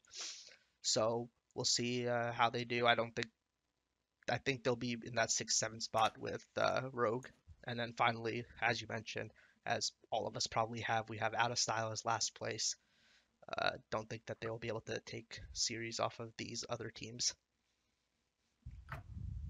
Yeah, I have a curveball in my predictions in the middle, but first of all, I think once again, as most people have, the top 3. I mean, the way I ordered them, NRG, G2, C9, but literally this is coming back to when I actually put how many matches each team would win. I literally put the 3 teams at 5-2 and just put the order random because I couldn't settle on who'd get first, second, and third. I think they're that close together that I was just basically, screw it. The tiebreakers gods will let it decide. I think they're really close together, so it will be hard. Then after I have Ghost. I think Ghost is with Matt, with the addition of Matt, they're even better now. So I think there's no contest that they'll get for after those top 3 teams. Then there's my curveball now. I have Momentum as 5th. I think, even though Miho has not played in a competitive match in a long time, when the old roster with Miho, Dapper, and I forgot the third now. Timmy? Yeah, exactly. The exact same roster as it was on Season 3, the Selfless Gaming roster. They were really, really good, and I think they'll upset everyone, and they'll actually manage to snag the fifth spot. Unfortunately, not enough for LAN because of the newfound competition, but I think they'll definitely snag that 5th spot. Then after that, you mentioned before, you said Chrome and Classics, you'd think people do not believe they'll get along nicely. I am one of those people, so that's why I think they'll end up on 6th. I don't think they'll manage to synergize well enough. The personality clash, I think it'll be too big to overcome, so they're not terrible, which will make them still at least go to the playoffs. But I really think it'll be fine. I think people are making a bigger deal than it is. Yeah, I feel like that too. Like, what was the whole dispute between I have no idea. Chrome and Classics? I don't even remember. But I have my doubts either way. It's possible they'll prove me wrong, but I have my doubts. Finally, on the relegation zone, I have Rogue. I think having Jacob, it's a big blow on the team, and losing Matt. So I don't think they'll be able to compete even against an Equinox that clashes personality-wise. Even they won't be good enough, I feel. And then we have Out of Style. I'll just leave it at that. Nothing more to say. Everyone's kind of beat that dead horse already, all on Reddit and on Twitter. One thing I do want to bring up is that we do have the schedule release for all of the matches that are happening for RLCS. I posted the link in the chat just a few minutes ago. I will go quickly through the NA side of which teams are facing off against each other. Then I just want to hear your guys' predictions on who's going to win that matchup against the team for this first week. We don't have to go through all of it, of course. The first week, first match is going to be NRG versus Out of Style. What are your predictions for that one? So I have NRG. I don't know what, they should not lose this at all. If they lose this, would you say a 3-0? I would say a 3-0. I'd say that as well. I'd say a 3-0 with a shutout. Yeah. Oh, with a shutout. There we go. Throwing in a little bit of extra spice. Okay. Next matchup we have for NA is going to be Momentum versus Equinox. So I feel like this is going to be a really good deciding one of how strong these two teams are for the first week of RLCS. What are your thoughts? Are we sure it's Momentum versus Equinox? I'm sure both of them have orgs coming up before the event actually starts. So we'll see what their names are on Saturday. That's true. But I think Equinox will take this. I think that they've just been from what I've seen, I think they've been playing more and working harder in the off season than Momentum. And Momentum is starting off they're bringing back Miho, and this should be their first game, so it might be a little rough for them. Yeah, I'd have to agree with that. Series score, what do you see? Series score 3-1, maybe. Yeah, 3-1 seems reasonable. Momentum will probably take a game off, but Equinox should be able to close it out. My opinion, this will be the start of the upset season for Momentum, and they'll take it on an admittedly close series. They'll take it 3-2 in a very close series, but I think Miho will just pop off. The old roster will come back up, just rising from the everyone grave. Clip it right now. When Shadow is wrong, clip it, and this is what he's saying. He's used to be wrong. And yeah, I do think they'll manage to upset. Manage But to I will upset. say this: if they don't get that win, it is very likely that that they'll just flounder the rest of the season. That will Yeah. be the defining game. I feel like this will probably go to 5 games for me personally, but Equinox will take it. But as we said, if it doesn't go to 5 games, and if Momentum only get one or don't even get a single one off of Equinox, it's going to look very bad for them for the rest of the season, especially since we're predicting these teams to kind of be more, well, Equinox for sure, to be either that like 4th or 5th seed in like the middle of the pack, basically, for the North American side. So that'll definitely be a determining match of how both of these teams perform. And as we mentioned before, Energy versus Out of Style, it's no contest. It's going to be Energy. I would be so shocked if they didn't win that one. The next one is Ghost versus Energy, predictions and series score on that one. I think this is like a really important match for Ghost. Like Ghost have been pretty quiet for the off season, and if they want to show that they can contend for like the top 4 spots, they will have to like either like put on a good show versus Energy or take this series. Realistically, I think that Energy, like they're gonna kill it versus Out of Style, and I think they're gonna still be hot and be able to take out the Ghost roster. Probably 3-1, maybe sweep.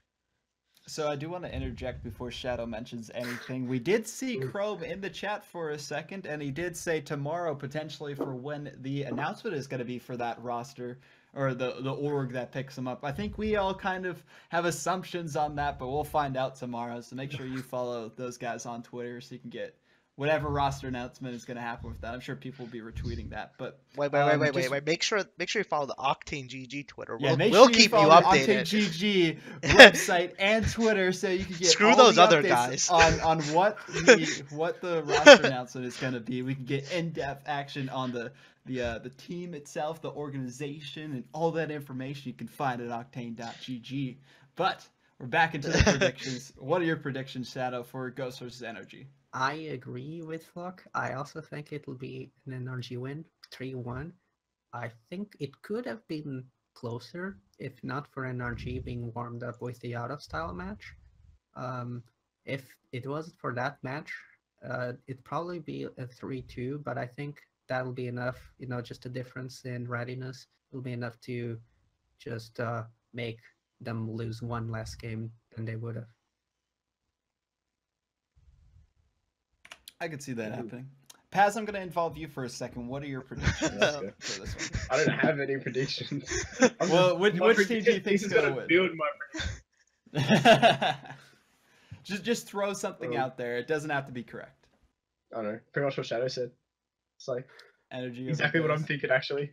Yeah. Believe it or not. Yeah. Yeah, it'll be good too, because after that series, I want to bring up again for the Energy versus Out of Style. It'll be Justin facing his old team plus Hato, so that'll just rub some huge salt in the wound of Out of Style. And the series after that is Out of Style versus Equinox. I'd probably say Energy beating Ghost 3-1, probably, but I think this is gonna be not a sweep, maybe like 3-1 in favor of Equinox. I think like Out of Style, we all have them at the bottom of our list, but like these teams are always going to take one random win off of one of the top teams. Always happens. This may be one of the chances that they get because Equinox are not like the top 3 team. They're in the middle of the pack, and these are the teams that Out of Style will have the best chance of taking wins off of. With that said, I still think Equinox will be able to close this out. They'll probably 3-1, maybe it might go to 5 games. 3-1, what I was saying, I still think it's gonna be like really close in those series, even if it is 3-1. Not like 5 goal shutouts and then maybe they get like one good win. I feel like a lot of these series could like be kept really close, but it might just be like one team kind of edges out over the other. Like we saw with Allegiance in the last season. They got to 5 games a lot of times, but they still weren't able to get those wins. Yeah, so I mean, I think Equinox will close this out, but this can definitely be a match that Out of Style like should try their best to take because it's a middle of the pack team. Awesome. What about you, Shadow? What do you think? I think exactly the same. I think it'll be closer than most people think, but Equinox should still win. Even a game Out of Style, like just there's been so many issues with that roster. Like a game, I think they can take it, but even that can be a surprise in my opinion. We'll see how they'll do though. Maybe I'm being overly pessimistic because of all I think the a lot of people might be, issues. but maybe that's like what Ghost said last season. Stop doubting us. And like Jovi Yeah. always says, just win, with some other words mixed in there. But we do have Exactly. the last one for that week that's happening on the North American side. It's Cloud9 versus Ghost. My predictions on that one, if Ghost aren't able to take that series off of NRG, it's probably going to be a 3-1 or a 3-0 in favor of Cloud9. But if they do take that series off of NRG before, I feel like it could go to 5 games, but they would still probably lose against them. Yeah, I'd probably say the same thing. I think Cloud9 has that one in the bag. Honestly, I agree with you perfectly. So, Yeah. stole my words. Okay, Yeah. that one's done. Let's move on to the EU side. And I'll ask Paz some questions about this one, even though he might not have too many opinions for this. It's going to be PSG versus XL. XL, we were all saying, was going to be like our worst team. Yeah. PSG just won DreamHack. So thoughts on this series? Yeah, PSG, sweet. Yeah, I that much agree is on that. obvious. Any other opinions on this? I think those 3 games will be closer than expected, but it should still be a sweep for PSG, in my opinion. Okay, I hope so for XL's sake, but I just don't have much faith for XL and this roster currently. It is a good match to start off. It's kind of like the energy out of style, I feel. Yeah, personally. XL, it's good for these, in theory, worst teams to get their if they their can most get difficult those opponents. wins, those would be huge. No, I was actually gonna say kind of backwards. As get their most difficult opponents the out of the way. fact that the fact that they get their most difficult opponents out of the way first means they get some confidence and experience. More, they have time to get that confidence and experience, better said. So when they get the quote unquote easier opponents, they actually have better chances to win against them. But we'll see how they do in the following matches. Makes sense. Makes sense. I mean, what about you, Slug? Yeah, I think PSG, like, they should take this. We said earlier that they're becoming like a more consistent team, but they're not quite there yet. I think that maybe they might drop this series. Excel, we all have them at our last team. This would be a way for them to show that they are indeed one of the best teams, or like one of the better teams, and that everyone shouldn't just count them out. Yeah. But like, there's a very slim chance that they will actually take this series, but it's possible. I definitely think PSG will take it like 9 times out of 10. I'd have to agree with that. Yeah, 9 times out of 10. Yeah, we could see that one time happen if Marquis has just been practicing out of nowhere and then they get that upset over PSG, which would be huge for them. Like, a lot of these upsets would be huge to get against the better team in the first week of league play. But the next one we have is going to be kind of a determining factor for both teams. Flipside versus Complexity. I think if Flipside can get this win against Complexity, it'll kind of prove that their roster has definitely got contention for the top 4. Maybe not like 1, 2, or 3, but like for the 4th spot, because Complexity was made it all the way to the finals of RLCS, the World Championship. And if Complexity have really fallen off in the offseason, this would kind of prove that they have, and that they are going to have to struggle to get those wins throughout the league play. So I could see Flipside taking it 3-2, or Complexity taking it the opposite way, 3-2. But I feel like this is going to be a tough one for both teams. In my opinion, actually, even though I rated Complexity higher, I actually kind of think that Flipside might actually win, just because they're more prepared. They just been seemingly practicing more than Complexity. So I think they'll have the edge on that. It'll be a really close series, 3-2 in the end. And that, ironically, in the end, though, I think Flipside is also a bit more inconsistent than Complexity. This game will pretty much be like this. Complexity will lose, but it will be kind of a final wake-up call for them, so they'll actually improve massively. Oh, yeah, I can see that. And because they'll actually upset a top team like GFE or PSG, they'll still get a higher rank in the end than F3, which is more likely, because of that inconsistency, to lose matches they shouldn't, and following matches. So that's why I think, even though Flipside might win this match, I still think that Complexity will end up higher than them with upsets. So I just want to say that last two times the teams met back in January, Flipside won both of them. They 3-0'd them in the Ting qualifier, and they 3-2'd them at DreamHack Leipzig.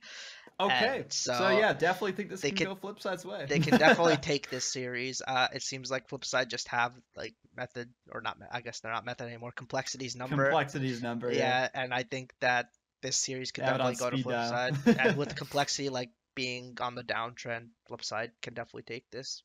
Complexity should take this if they want to show that they are still at the top.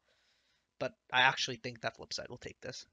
Yeah, I'd have to agree on that as well. The next one that would happen after that is PSG versus Envy. I think most of us can kind of agree that it'd be PSG, but again, would be another great way for Envy if they somehow miraculously changed all the mistakes they've had with that addition of Ignite to show up strong against PSG, and we could see them get an upset against them.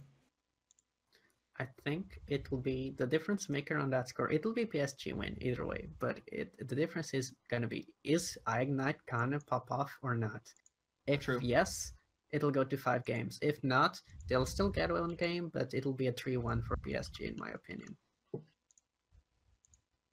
I'd say it'd probably be like either a 3-2 or a 3-2 in the favor of Envy, just because of how much they would improve after that like roster change. Just because Ignite alone has just proven how capable he is as a carry for a team, especially like we saw on Team Secret. Sorry, Tylecto, I don't mean to discredit your guys' results recently, but he was in the Gfinity Elite Series as well, correct? Yes. He did pretty well. And did he do pretty well in that? He got 4th in the end on the regular season. He had 7M and Mommy Snow? Flarky? Or was it Flarky? I forgot. Well, based off of our assessments of the team that 7M is on for the rival series and Flarky not making it to that rival series, we could say now that he is on a stronger roster, potentially he could make those upsets against PSG. And Envy were actually the team that made it out of that relegation bracket where Team Secret did get relegated, so we could see him perform better with this roster just based off of that alone. So I think that like I said, PSG, they're trying to work on their consistency, and I think like they're still like have that like on or off mentality. So if it's very like reliant on if they secure the victory versus Excel. I think if they lose versus Excel, they might lose any like momentum, and they might not be able to reset and be able to take Envy. And I think Envy is like hungry for wins, so I think they could take this over PSG depending on if PSG beat Excel or not. Yeah, before I had one last point, sorry, I just want to correct that it was actually Mummy that played with Ignite and 7M on Prophecy. Oh, okay. Yeah. It was Mummy Snow, not Flarky, my bad. I actually remember right after I said it. But yeah, I was gonna say, I think your hypothesis of an upset by Envy would have been more likely, say, in the last season where they were more inconsistent than I think they are now. Right. Yeah. I think they've improved on that point, and because of it, I think it's less likely they'll be upset. Guess that makes sense. I'm gonna pose a question to you, Paz, as well, to keep getting you into this conversation. How likely do you think roster changes can make those kind of differences on these kind of rosters that maybe just struggled in the season before, and where maybe they can correct those with like a star player being added to that? Well, that just depends on how much they play with that new roster. Like, if it's just a sub that's coming in, then it wouldn't pose too much of an issue if they've been practicing with them. But if it's like a whole new player, like, what's a good example I can use right now?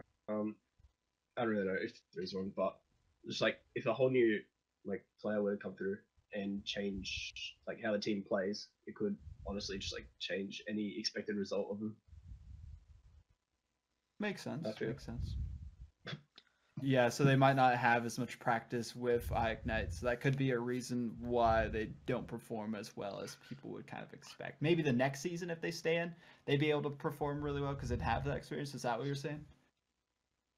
Yeah, that's pretty much a better way to explain what I'm trying to say, I guess. So I just want to mention that Silent Echo is saying in chat that replacing a player on an RL team makes it a new team, and I do agree with that to some degree, because replacing one player out of three is like a huge change. Like it's a third of the whole team. And like we see with NRG, with Justin coming in for Jacob, that's like a whole That is new a new like team completely. they're gonna need to like yeah, I'd have switch to up agree with their that. positioning and just like cater around Justin doing insane stuff. So like it depends on like what's like style of player you're replacing your previous player with. Like if it's like the same style player, you could keep the same like strategies. While if you're like with NRG replacing Jacob with like an insanely mechanically gifted player in Justin, you got to change up more. Makes sense. Okay, now the next matchup is gonna be a good one as well. Flipside versus Excel. So Marky facing his old team with the Excel roster. What are your thoughts on that one? Not like this, Marky versus Cooksier. I know it'll be the first time we see this. Oh well, I think on this clash, the winner will be Cooks, 100%. For two reasons. If things go the way I think they will, Flipside would have won versus Complexity, so they'll be on a high of morale. Inversely, Excel will have lost against PSG, so they'll be demoralized. So in the end, I think it'll be a clean sweep for F3 because of those two factors. Cooksier will probably just stomp all over his old teammate Marky Duda while they try and struggle to get some synergy that they lost during the previous match versus PSG. So you're saying if Excel managed to somehow whip up some magic and manage to beat PSG, do you think they'll carry that momentum into the Flipside game? I could see that happening. It's actually possible, yes. I somehow know PSG, I know they'd beat it's such a Flipside. stretch. Yeah, I know that is such a stretch, but yeah, if it is to happen. It is definitely possible. Marky is one of the most momentum-based players in Rocket League. So if there is anyone that would bring that momentum and use it to good effect on the following series, it would be him. So it is very possible that if, which is a big if in my opinion, but if they win against PSG, they could take the win versus Flipside. That's a big if, though. I'm not gonna go with the ifs. I'm still gonna say even if. Well, I'm saying if again. When XL beat PSG, if they're somehow that good, that's another if. I've tried to get rid of the ifs, but okay. PSG gonna beat XL, and then F3 are gonna beat XL, just because I don't think they've improved that much from what we've seen, and because of the recent results from Flipside, once they beat Complexity in that series beforehand, they'll be able to beat XL based off that momentum as well. So they'll have that going for them into this series. Won't be too long to wait because they'll have a potentially quick series between PSG and Envy if Envy aren't able to just show up as people aren't expecting them to do. But then the next series, we have Vitality versus Complexity. Thoughts on this one? Yeah, I got Vitality on this one. I think Vitality have just had like a strong off season. They've been like winning a lot of series. They came top 4 in E-League. They came top 4 in DreamHack. We'll talk about Gfinity Elite Series later, which they also won their match there. So they're looking really good. So I think they'll come in strong into league play and take this first win. I agree with that as well. I agree. Yeah, While I did mention that the loss against Flipside will probably be a wake-up call to just improve exponentially later on, it won't be right away. It won't be. No, they'd have to grind for those wins later. Plus, like Slock mentioned, their record against Vitality isn't the best, so they're just not. They're just gonna get beat by Vitality. I think it'll be a 3-1. I think they can still show some of their old magic on that game, but I don't think it'll be enough for them to win. Solid statement on that one, especially because of how lackluster they seemed in the off season. So if they aren't able to get that win against Flipside, they won't be able to get this win for sure against Vitality. But we could all be proven wrong with all these assumptions. Can't on wait predictions. for us to all be wrong. That's the usual. That's gonna be great. I'd love to see like Envy like completely stomp PSG 3-0, Complexity beat Flipside, but then Flipside like stomp Excel and Out Excel of somehow style beat 7-0. PSG. Yeah, out of style. Oh my goodness. Could you imagine that out of style 7-0? But we're done talking about fantasies for a second. We're gonna go into the Gfinity Elite Series Week 1 results. We'll talk about them broadcasting on a different platform a bit later, but Shadow, tell us about the teams that faced off this first week that happened on Saturday and what the results were for that. So there were 4 matches, 2 for Group A and 2 for Group B, which means 2 teams at buys coming in to this first week. But for Group A, you had Team Vitality versus Nordevent, which Team Vitality won 3-1. And then you also had Team Envious, which won 3-2 versus #United. And then for Group B, you had Method versus Untitled Esports and Epsilon Esports versus Ares. And both of those matches were trios, with Method and Epsilon taking those matches. So also to note, these results, they're kind of interesting, especially the Group A ones, because there were actually a bunch of subs used. So on Vitality side, Pashi was actually ill, so he had to be subbed in by Gnagflow, and they still got the win. So that goes to show the quality of the 2 other teammates and the adaptability they have, even though it's against not even RLRS team. And then you have Team Envious and #United. Both of them had subs. So Distant subbed in for Flarky on the side of #United, and Nexo subbed in for Waffle on the side of Team Envious. I'd almost argue that Nexo subbing in for Waffle is an upgrade, to be honest. And on the side of #United, Distant subbing in for Flarky. It's a downgrade, not a immensely large downgrade, but still a downgrade. But what is surprising, in my opinion, and even still so, with Team Envious. Team Envious, to note, on Gfinity, they do not use their regular roster. Their regular roster for Gfinity is ignite, Waffle, and Mount. Yep. Still pretty good. You mean Moot? So, yes, Moot, the 4chan creator. Yes. So to note that it's not the RLCS team we're used to it, but even still, with Nexo in, I think that probably gave them the edge. They ended up winning 3-2 on a very close series against #. It could have been a hint to what we should have expected coming into the play-ins, because #United played, obviously really well to get such a close result and get the single point for the leaderboard. So, yeah, it's a really interesting result.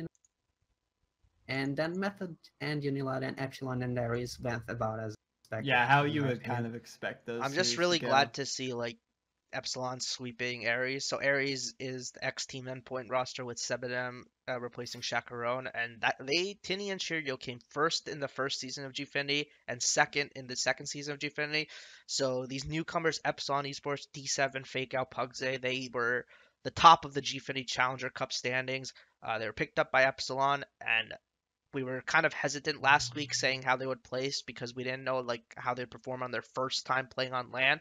And yeah, they were able to they were able to sweep the former Season 1 champions and Season 2 runner-ups. So that's an incredible result to start off their Gfinity season. And that goes to show as well, going a bit back, how big of an upset it was them not getting a spot. I know, we were mentioning that before, like Epsilon not getting that spot, even though they got such a strong finish against Ares the day before. Yeah, maybe that just shows how bad Ares is going to do in the actual rival series, like bracket, or not bracket, but the league play. Yeah. Also, Method 3-0ing Unilad, just have to throw that in there. We just need to put some black bars. My Portuguese bias. They have Caro, which I think is a very underrated player, but and Calyx and Phoenix are also definitely not Phoenix. Sorry, that was the RLRS team. Speed, Calyx and Speed. They're definitely also really solid players, but they're not, say, triple trouble level, you know? Yeah, So, I completely agree on that. You know, they could. Hopefully, they'll be in the next season of Gfinity, especially because of how strong that roster is and how we kind of expect them to perform in the rival series. Like you even said, they'd be your like number 2 team, yeah. potentially. I'm not entirely sure if they'd go to RLCS, but I do think they could snag that promotion qualifier. Qualifier. Yeah, that'd be pretty great. One thing to note as well that I saw D-Monkey mention in the chat, don't know how true it was, but he said that ignite like pretty much hard carried Team Envious, and I feel like we're gonna see that a lot for that Envious roster because of like how competent ignite is a player, but Waffle's also a good starting roster player for that team too. So I feel like that's kind of why we put them so highly in our predictions a few episodes back. If you want to check those out, they're on our YouTube channel, by the way, or in the VODs on the Twitch. I just like to mention that, like with D-Monkey saying ignite was hard carrying, we do have the stats for Gfinity Elite Series up on Octane, so check those out. So ignite had 1.2 goals per game while taking a whopping 4.2 shots per game, which is a lot of shots a game, and so he was definitely doing a lot of the work on the offensive side. That amounts to like a 28% shooting percentage, which is not the best, but like he was putting on a ton of shots on the putting all that pressure, basically. Yeah, putting a lot of pressure. He had 67% of the goal participation, so he was very involved in the team. And on also like along that, he had like 1.5 saves a game, so that's a pretty good stat line to show that like he did have a lot of presence on the offensive and defensive side for the team. Not sure if you mentioned as well, but he has the highest average score per game. Well, yeah. So, yeah. So I didn't mention that, but like, and it was 5 games as well, which is more than most. So, true. Yeah.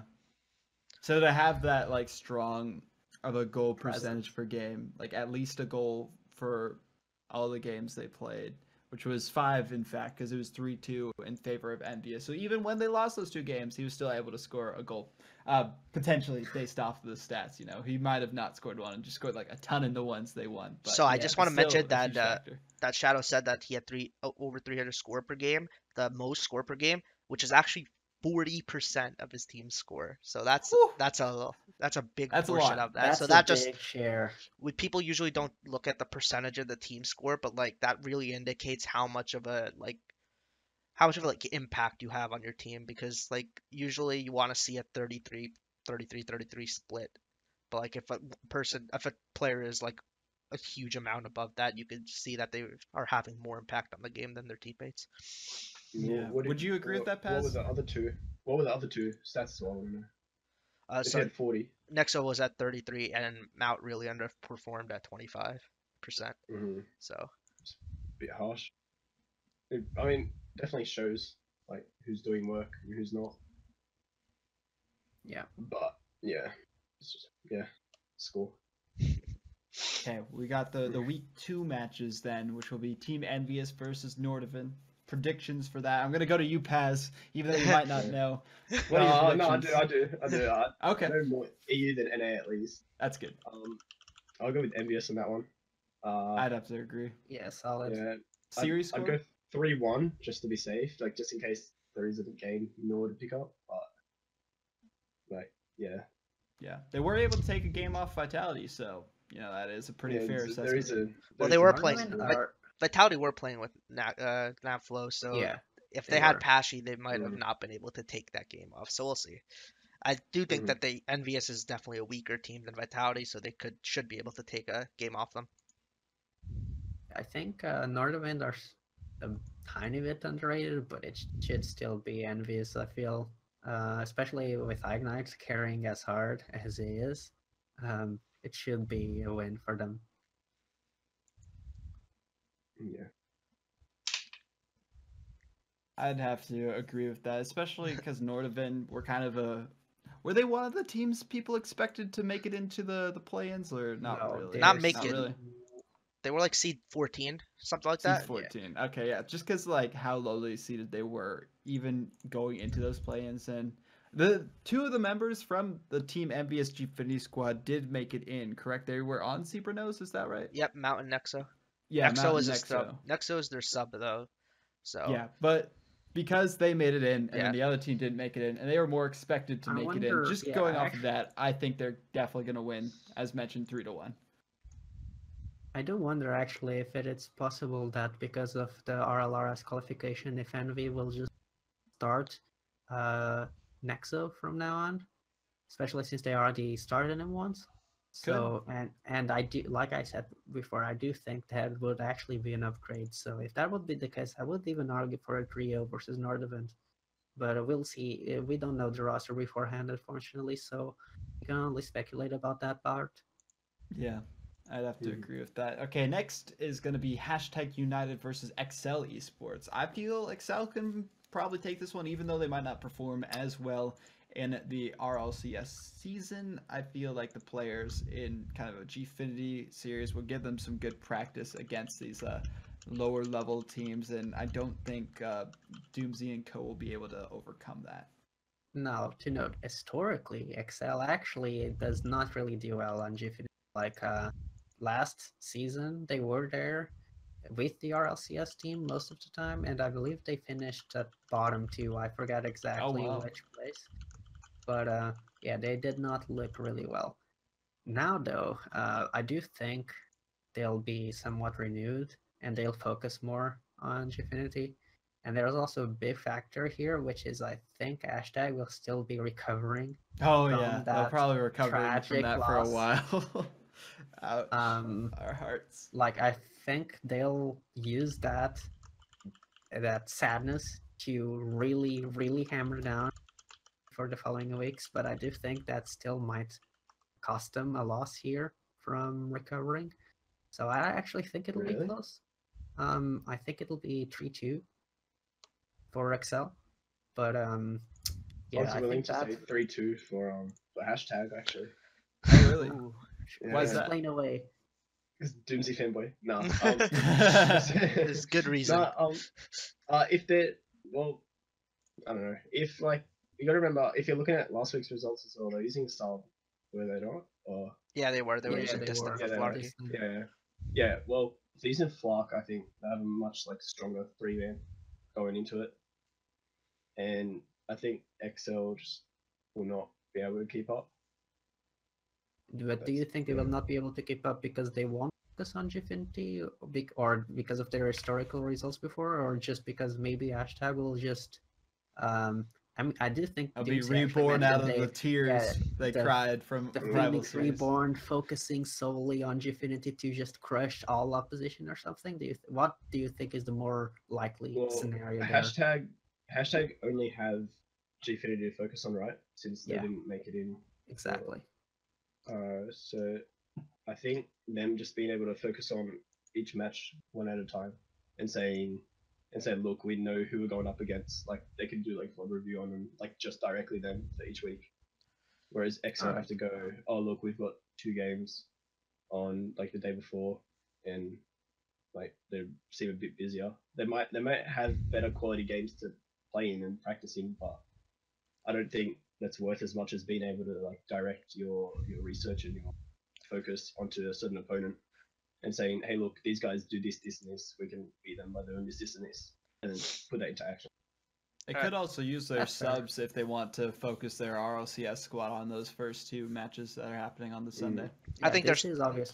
I think their starters will play, and I think that Excel will take this. They should not be losing to a team that's not even in the RLRS while they're in the RLCS. It should just not happen. I'd agree. Excel should just take this. Yeah, that's a fair point. Okay, yeah, I think we all know the result of the next one too. But we're gonna have to mention it anyway. Unilat versus Fnatic. Unilat 3-0, yes. Yeah, it's gonna be 3-0 for Unilat. No, it's gonna be a 3-0 for Fnatic. Yeah, I agree with that. I don't feel like there's any hope for the Unilat Esports team, at least against Fnatic, because they are using their actual roster. So it's so it should be, as long as them and Vitality should be the top teams in each of their respective groups, so I don't think they will falter. Fnatic is really motivated ever since they dropped down to RLRS that first season there was the RLRS, so I think they will not just suddenly not focus on Gfinity and start dropping down games, especially against Unilad, which I think is probably the weakest team of all groups. So it should be a trio for Fnatic. The weakest team ever in Gfinity Elite Series. Maybe I need to think about that. Because, loaded question. Definitely the weakest of this season. Yeah. And then the next one, I'm gonna go with Method over Ares. I'd say 3-1, possibly a 3-2, but those would be like close games. I still think Method. Solid. Yeah, 3-1 most likely for Method. Yeah, I think Method. They have Gfinity experience, and they did win, or 2/3 of them won the last season, while Chakron won the first season when he was on Endpoint. And they're a very solid roster, even though they slipped up a bit in the RLRS qualifications. I think they're still clearly the better team over Ares, so Ares still has potential to take a game, but that's the most they'll do, in my opinion. Yeah, I think Method will also take this 3-1. Ares, like we mentioned before already, 7M coming in for Chaperone. I don't think that that's really a good replacement, and that team really hurt from losing Chaperone. And oh wait, Chaperone is playing against his former team, so that'll be interesting as well. Yeah, that's true. I think he'll take it. That'll be a good rivalry match. Yeah. Too bad that the only place to watch that match is on Facebook. Totally speaking of that, we were gonna get into your intro. Question. Yeah, we were gonna go into some interesting questions that have been brought up a few times in the recent days. Now it's been 100% confirmed that they are streaming exclusively on Facebook. I think you mentioned they got rid of their link to their website, so they're not even cross-streaming it. It's just gonna be on Facebook. So I know for me, I think that's just going to kill their viewership. It didn't work for ESL. It's not going to work for Gfinity. It already has. Yeah, it already has killed their viewership. No one's paying attention to Gfinity anymore, and this isn't going to give them the recognition that these players kind of need going into a potential rival series or RLCS in the next season. So it's just kind of... It's going to get them good practice, and the thing's still going on, which is good for them. They're getting money, they're getting that LAN experience, but they aren't getting the kind of exposure they would have if they're on another platform. Yeah, so on Facebook, week 1, they had a maximum of 600 viewers. Like, they averaged around 300, while last season they were at, like, 2 or 3K average, right? So, I mean, that's a huge drop, and I think Gfinity Elite Series is, like, the premier, like... Not the premier, but like we have RLCS, and then like the next big event is like Gfinity Elite Series in Europe. Europe doesn't have many of these like weekly, monthly, like $1,000 events that NA has. So like they have Gfinity, and that's all. And it's really sad to see that like the viewership is declining for that. Before I do my explanation and opinion, I will just do a quick visual aid, which is my face when I saw Gfinity posting that. There. So I mean, basically the way I feel Gfinity, I mean, I understand partially, you know, they got it partially in the sense that they got to fund the Gfinity Late Series. It's a costly operation. Obviously there'll always be sponsorships of all sorts. It's just when it comes to streaming, which is such an integral part of the production as a whole, it's the point where the viewers get to actually experience the full event, right? It's not even necessarily the lack of Twitch, because I do think there are good competitive platforms. For example, I actually prefer YouTube's player to Twitch. Yeah. As a quick example, and there's more. Mixer has been really on the up and up, and it's apparently really low. To get basically an actual live view, and even platforms like Stream.me, it's just Facebook in special. Their platform is just not up to standard compared to others as of right now. There's no discovery tools right off the bat, which is a big part of the streaming business as a whole. So it's basically impossible for casual viewers to just find out about the event while browsing Facebook, because Facebook is not really a streaming platform. It's a social media network. It's not really compatible. Yep. And even more so, even on Twitter it'd work better, really. Yeah, exactly. Even though I haven't really seen many streams, you're right. They do streaming as well. and a lot of people they usually separate their Facebook lives from their online lives, and I don't think most people will want to actually like show their real names to everyone on the comments, so that will also die down. And even more so, there are a lot of people who also have like moral issues with how Facebook is running in the first place, which also makes them not be as willing to watch on Facebook. So in the end, as much as money is good, I mean, money is good. I'm not gonna say it's not. Pretty much, in my opinion, they just shows short-term gains over long-term growth. And short-term, cool. It's money. Everything's working out fine, right? But it'll, in my opinion, it'll likely screw them in long term. They'll just have trouble reaching out and growing their events much further in the far future. Well, I think everything they've set up for is like just FIFA, and I think a lot of like casual like gamers are gonna see FIFA and be like on Facebook and be like, oh, but even FIFA, still, I play some, I'll watch that. That's the main issue as well.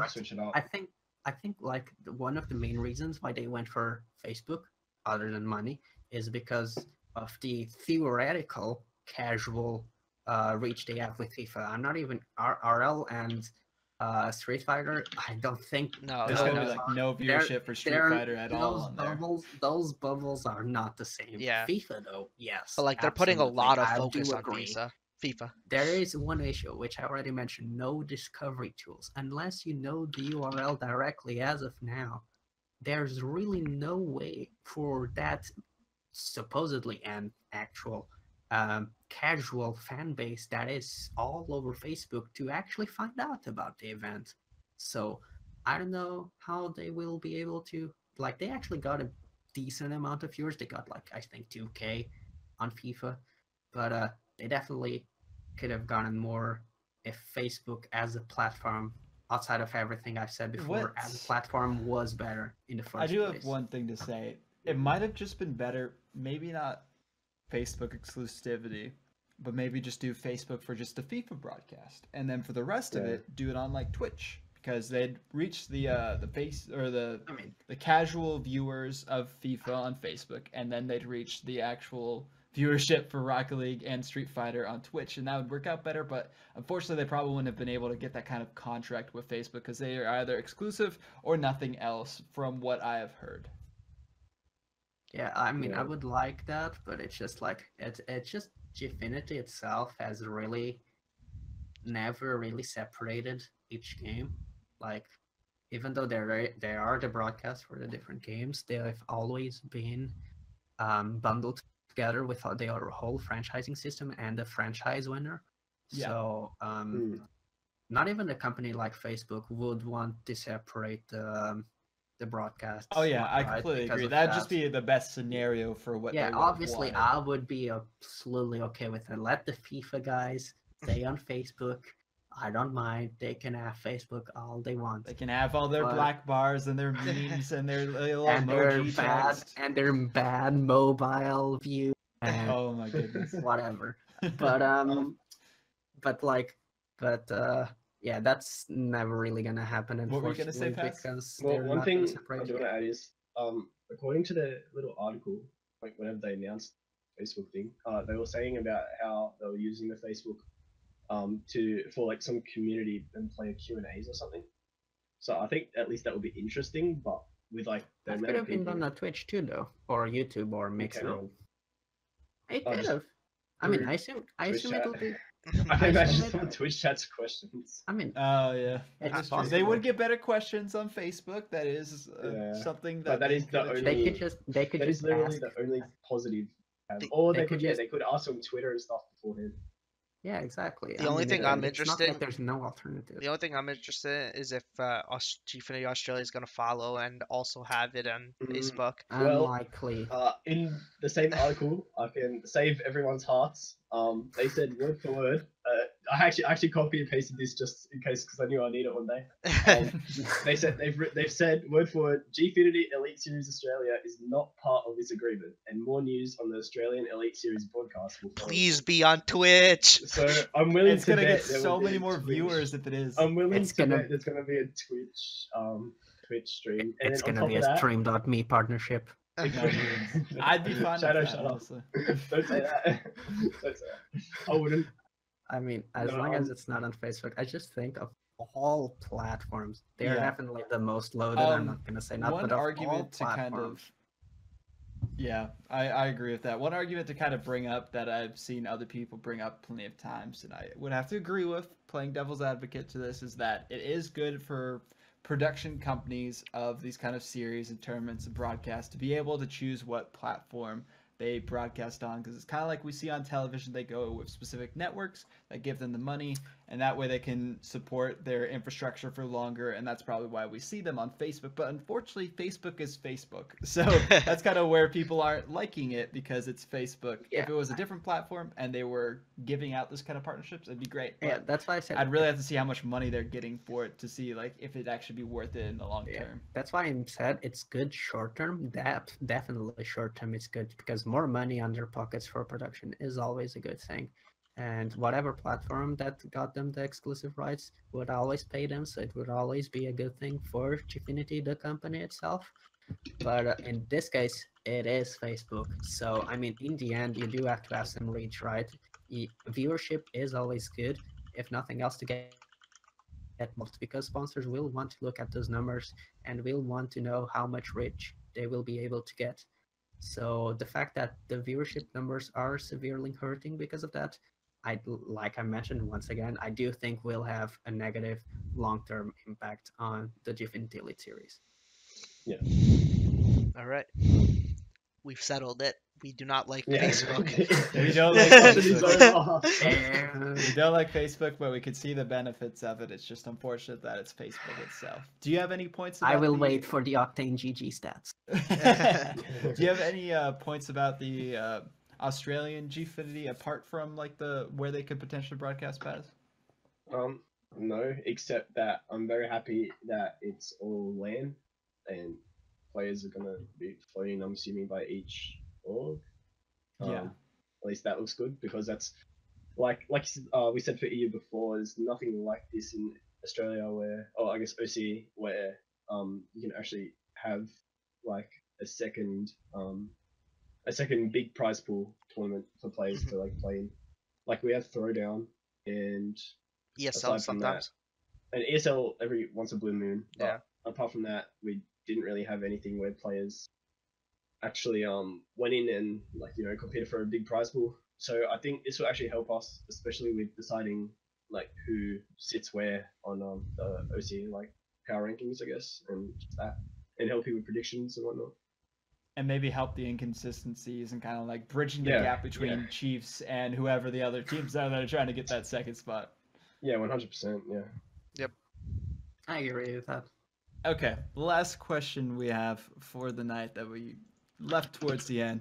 Should the play-in formats be changed? We've seen a lot of suggestions on Twitter. Do you guys have any suggestions for yourselves because of how much room there is for upsets to happen, and maybe we could have like more teams in the rival series and the RLCS to fix it? There's been like so many suggestions thrown out there. Let's throw out some more.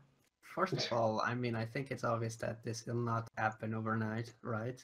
Yes. So whatever suggestions we have, we shouldn't really expect them to just like, not even next season necessarily, maybe 2019.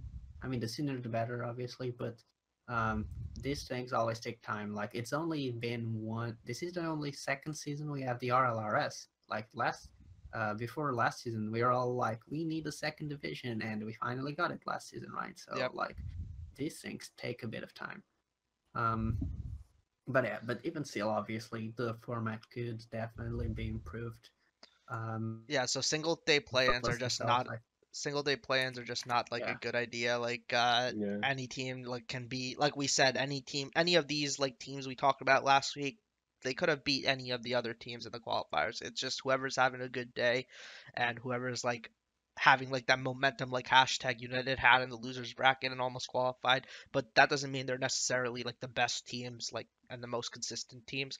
So what we need is like a tournament series like across a few weeks or something, where teams can accumulate points, and then based on how many points you're like the top four are invited to the RLRS or something like that. Just remove single day Yeah, play-ins something. or modify not So even like a single day. Swiss bracket or something Yeah, like yeah, that. not single day play-ins. It's just like single elimination or double elimination brackets are just not like the best thing. Yeah. Obviously, I feel this like is another reason. Go ahead. Sorry. Oh, sorry. I was just gonna say a good band-aid fix would be to make double elims across the 2 days. I feel, just so teams have to at least play for like that weekend good and not just one day. But it still keeps the same issue where, like, Yeah, it's still it shouldn't very. be based on such a short period of time that you play well. Yeah. Right. I just want to point out, I do love the idea a lot points-based system, but that will always definitely be a logistical nightmare. Yeah. So this is why I think that all of these things will definitely take some time to set up. So I'm not sure if we should expect them or for next season, but hopefully they will be implemented. But is this the only like the second season of the rival series? So yeah, exactly. It's good that these discussions are already being had early, so it doesn't get like too late into the progression of the rival series. These discussions are always good. There's always stuff we can improve in all parts, and obviously we can't deal with them all at the same time. It has to be one step at a time. We're still a relatively new esport overall, so like I said, these things can definitely be improved, but yeah, it'll take time, obviously, but more so, even outside of the play-in format, you mentioned about maybe an expansion of sorts. I've been seeing people asking for a third league. I think that's, I was gonna be mean, but I have some opinions. I don't think that's a good idea. That's the LDR. I understand the idea behind it, which is to give more teams opportunity that might have missed out. Even this play-in, we saw a bunch of teams that should have theoretically made it to RLRS, and even if they did, more teams that are really good would miss out. But it's just, you have to draw the line somewhere, right, on the teams to support. And it's like, if you make a third league, then you'll be like, oh wow, what about all these teams just below that? And then what would you do? Add a fourth league? I think it's kind of a slippery slope. Unfortunately, at some point, a line will have to be drawn. And I think it's much, much more important to give a reason for the players to actually stick around during the season and train for the following season than there is to just straight up give more slots. I think there will always be teams that will just be on the edge no matter how many slots we have. So you just have to stop somewhere. So I do think, however, we could maybe give a bunch more slots, not a full 8 slots, but increase RLCS and RLRS eventually to 10 spots each. Did you see James Spot's post? Yeah, I'm gonna post that in the on the Twitch chat for other people to see. That he brought up an interesting argument with that. I basically agree with that format 100%. Yeah, I do as well. So I'm gonna go over it. But just to conclude, sorry, I think 10 spots for each league should be the most I want to say we should ever do. Yeah, we should never be more than 10. No more than 10. 10 would be like the cap out. We might actually add more slots in different ways, right? Say, for example, League of Legends, they have a ton of national leagues, so there's opportunities in different ways. Not necessarily in the highest league, but still opportunities that do give some practice and consistency and safety for some lower tier players. But on the main league, on the first and second division, I think 20 teams should be the max we should ever have. So I think like 10 teams is like the perfect amount. League of Legends uses that. I don't think that like 10 teams will give us in a single round robin, that will be like how many matches? A lot of matches already. A lot of We can't matches. do if we do 20 teams, we would have to do groups, and I don't think that's ideal. I'd rather see 10 teams like doing a round robin. Uh, I also think that there's not going to be 20 teams that are capable at that like highest level. So 10 teams is already a stretch. We already have out I of mean, we're already style. seeing those issues. Yeah, yeah. We're already saying out of style and Excel. We think are going to be at the bottom. I think that like having 10 teams would definitely be a good addition because we can see like there'll be a more clear difference between teams with more matches being played. I think like out of style might be like or like very much in their like own tier right now, but maybe with these two additional teams, they can at least compete with them and like there's more like a linear progression of skill. I just want to say that I actually went and did the math. It's 45 games apparently in a single round robin if you had 10 teams. So yeah, it's like it's almost a 50% increase. So it's a lot more matches just by adding 2 teams. So also if there's 20, it'd be way too many. Obviously, that'd be a lot of You'd have to do groups at that point, but that's not as interesting. I do want to take time to go over this official JamesBot solution that he posted before we move on to anything without the else. help of Shogun or anyone else. Yeah, without the help of Shogun and anyone else. Definitely need to put that parentheses in there. But I linked it in chat. I'll link it again just for those of you who might just be tuning in or not paying attention. Basically, he's saying for RLCS, they have 10 teams. First and second auto LAN qualification. Can kind of agree with that. We'll go more into like the in-depths of each of those sections. Second and sixth, he'll say qualify for playoffs and RLCS next season. Seventh just qualifies for RLCS next season, doesn't get that spot, but doesn't have to play in the promotion tourney, so that's kind of a benefit for them. Eighth and ninth must play in the promotion tourney, and 10th is auto relegated, which is interesting. We'll get into that in a second too. For RLRS, 10 teams as well. First auto promoted to RLCS, interesting as well. Second and third go to the promotion tourney against the 8th and 9th. And then 4th and 5th qualify for RLR or Rival Series next season.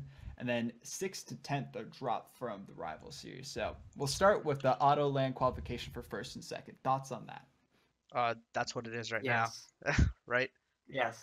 So yeah, it is. That's solid. Good. That's good. Good thing. Doesn't need to be changed. No. Agree on that. 2nd to 6th qualify for playoffs, and we'll just talk about qualifying for playoffs because they already qualified for the next season. So what I'll say for the playoffs is I don't like the current playoff system, and I think that they should adopt like a gauntlet style where teams, because right now like teams that are like finishing higher in league play aren't necessarily rewarded for being placed higher in league play. Like a third, fourth, fifth, sixth, in the current state, they play each other in the same round to see who makes it to the RLCS World Championship.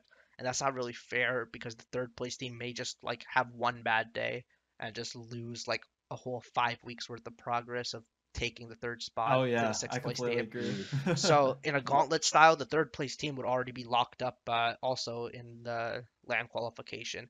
And I think that that's the way they should go. And then only the 4th spot is available for the 4th, 5th, and 6th team. Makes sense. But with gauntlet, then does that not ruin the 4th spot? Because like a minute ago, we were complaining about how the Playins is like if you have one bad day, you're gone. Well, could that not just happen to that 4th spot as well? Well, I mean, right now they're playing for the 4th team is already playing anyway, but this way you're giving them like only a single match that they have. I mean, I guess it's the same, but the 6th place team doesn't just like they don't just play one series and then they're in the RLCS World Championship, because that's not really fair that they came 6th in league play and then just winning a single series they're able to qualify for World Championships. If we use Gauntlet, they'll have to beat the 5th place team and then also beat the 4th place team to qualify for the World Championship. So they have to go through 2 matches to make it. Yeah, there will always be a factor of one day hotness with some sort of playoffs, but I think Gauntlet is the fairer of a system for that, in my opinion. That is true. And we kind of know 7th qualifies. They don't really need to get into that promotion. Yeah, I think that's good. Like, I really dislike the fact that right now it's kind of do or die, as in either you're into playoffs or you're going to relegation. It just feels like such a sudden and abrupt change of pace, right? Mhm. It's almost like saying, "Oh yeah, you're a LAN team, or you're complete crap, and you should maybe be relegated."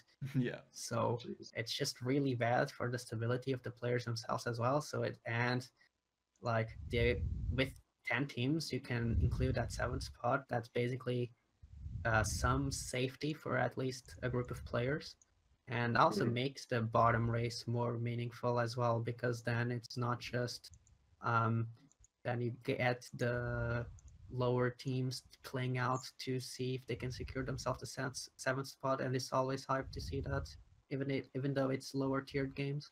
Yeah.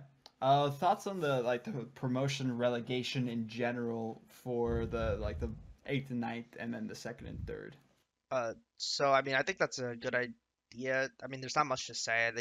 There should definitely be at least 4 teams in the promotion relegation tournaments. I Yeah. What's think more it's fine. interesting is the auto relegation and the auto Yeah. promotion, because if we introduce a 10th place team that gets auto relegated, like Shadow said, putting more meaning on the 7th place teams, it also puts more meaning on not finishing last place.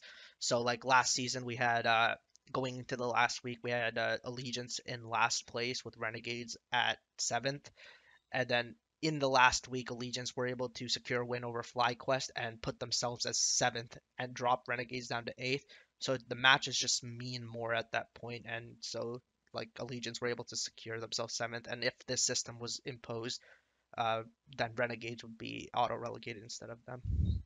Yeah, that would have worked a lot better too, personally, in my opinion. At least.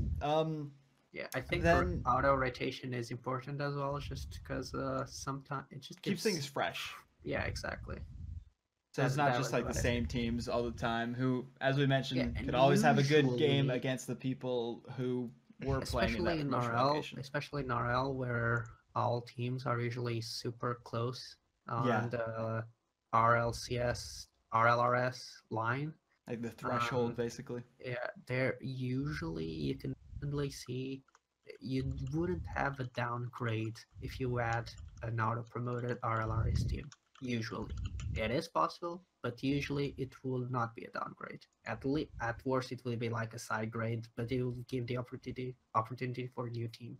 Yeah, and then the last thing we can go into, we know qualifying for next season of RLRS, but the 4 teams that would be dropped, do we agree with the 4 teams being dropped? I've seen some people being like, maybe there shouldn't be that many dropped, maybe only 2, but I think based off the quality of the rival series teams compared to RLCS, it makes more sense to have that many new faces get a chance. Yeah, no, we have to drop 4 teams. We need to give more teams the shot to make it to the RLRS. Like we saw already, there's so many teams that can like be in that RLRS level, and if we drop away 2, that's way too few spots. Yeah, would have to agree on that. Okay, just going to do a quick wrap up on what we covered today. We covered the RLRS, or the Rival Series Play-ins, the teams that made it to that, just to recap who they were: Splice, the Dudes, Manhattan, and Incognito making it in for the North American side, and then Method, Triple Trouble, Placebo, and Zebra Nose making it in for the European side. We generally thought Dignitas would get that number 1 spot, and then had some disagreements against Radiance, Allegiance, Splice, FlyQuest probably getting those top 4. Maybe the Dudes being mixed in there in 5, and Allegiance maybe being lower. There's also Manhattan being at 7th. We didn't quite know much about them. We'll see if they can upset Incognito. We thought it would probably be 8th. Going on to the EU side, Team Secret probably first. Juicy Kids could be 2nd, or could be like way lower, depending on if they have their main roster playing. Thought Triple Trouble could show up really well. Method, we had some good things about. I still think they're not going to perform as well, just based off of their performance in the Rival Series play-in. I think that Zebra Nose is going to do pretty decent as well. X-Ray, some questions about it. Haven't seen them too much. Placebo, think they're going to do decent but not get those top 4. I think they'll be different. And areas we think are going to just stay near that lower threshold. For RLCS, we think it's going to be like either Cloud9 or Energy number 1, and then G2 in there, and then either Equinox or Ghost for number 4. Potentially Momentum for number 5, as B Shadow said, but that'll depend on how they play in this first week. And then Out of Style, obviously going to be last place for that one, is what we kind of thought. Going on to EU, Gale Force was thought to be number one. I thought they'd be 2 or 3 maybe. PSG or Vitality could be up there for number 2. Fnatic might do pretty well. Complexity we had some questions about. Envy and Flipside, still more questions about. I think Flipside's going to do pretty well, but questions on Envy. Excel we think is going to do the worst. The Throwdown Play-ins happen as well. Dark-Sided, Jam, Legacy, Love Dex, Retirement Home, Legacy Silly, all made it in, but an unfortunate upset, well not upset, but unfortunate circumstance happened to Weasel Mafia, where they had a disconnect in the second game where they could have potentially taken that series. So unfortunate to see that. Talked about how much momentum might matter. Gave our predictions for that. Just go over Paz. Chiefs probably first, Tandemine second, Legacy, Darkside, Retirement Home, Jam Gaming, Love Dex, Legacy. He really wants Retirement Home to win. And then we got to the Gfinity Elite Series, Week 1, Team Vitality, 3-1 Nordovan, Envious 3-2 hashtag, with a sub for Waffle, and then there's a sub for Flarky as well. And then for Method, 3-0 Unilad, kind of expected. Epsilon, 3-0 Aries. Gave our predictions on those, and then we talked about getting running out of breath for a second. We talked about them being on Facebook for the Gfinity series, if that's going to be the same for the Australian side, and then we talked about different play-in brackets. So that kind of wraps up everything we talked about in one quick breath. Going to do another one probably next week, but actually, we won't have me or Dexy on next week. We'll kind of be busy, so look forward to some guests in the next week's show, and we hope you guys have enjoyed this week's episode of Full Throttle. Any final words from either of you guys before we head out for the evening? So I'd just like to say that me and Fredo, who's one of the writers that we have, we've been working on some preview articles for the RLCS season. So you'll see 4 articles a day over the next 4 days, one for each team, outlining their performance in the recent months and any matches and results they have against other RLCS teams. My Awesome. final thoughts are follow us on Twitter, Octane_TV, and join our Discord. That's it. Oh yeah, we should Have fun. Definitely do that. And Paz, any final words? Watch OC gameplay. Watch OC, please. We need viewers. Oh yeah. Before we leave off as well, remind us again, Slock, when the broadcast times are this weekend coming up for any of these Rocket League events going on.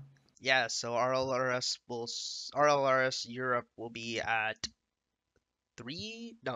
noon Eastern on Friday, and then right after a few hours later, we'll have the RLRS NA on Friday.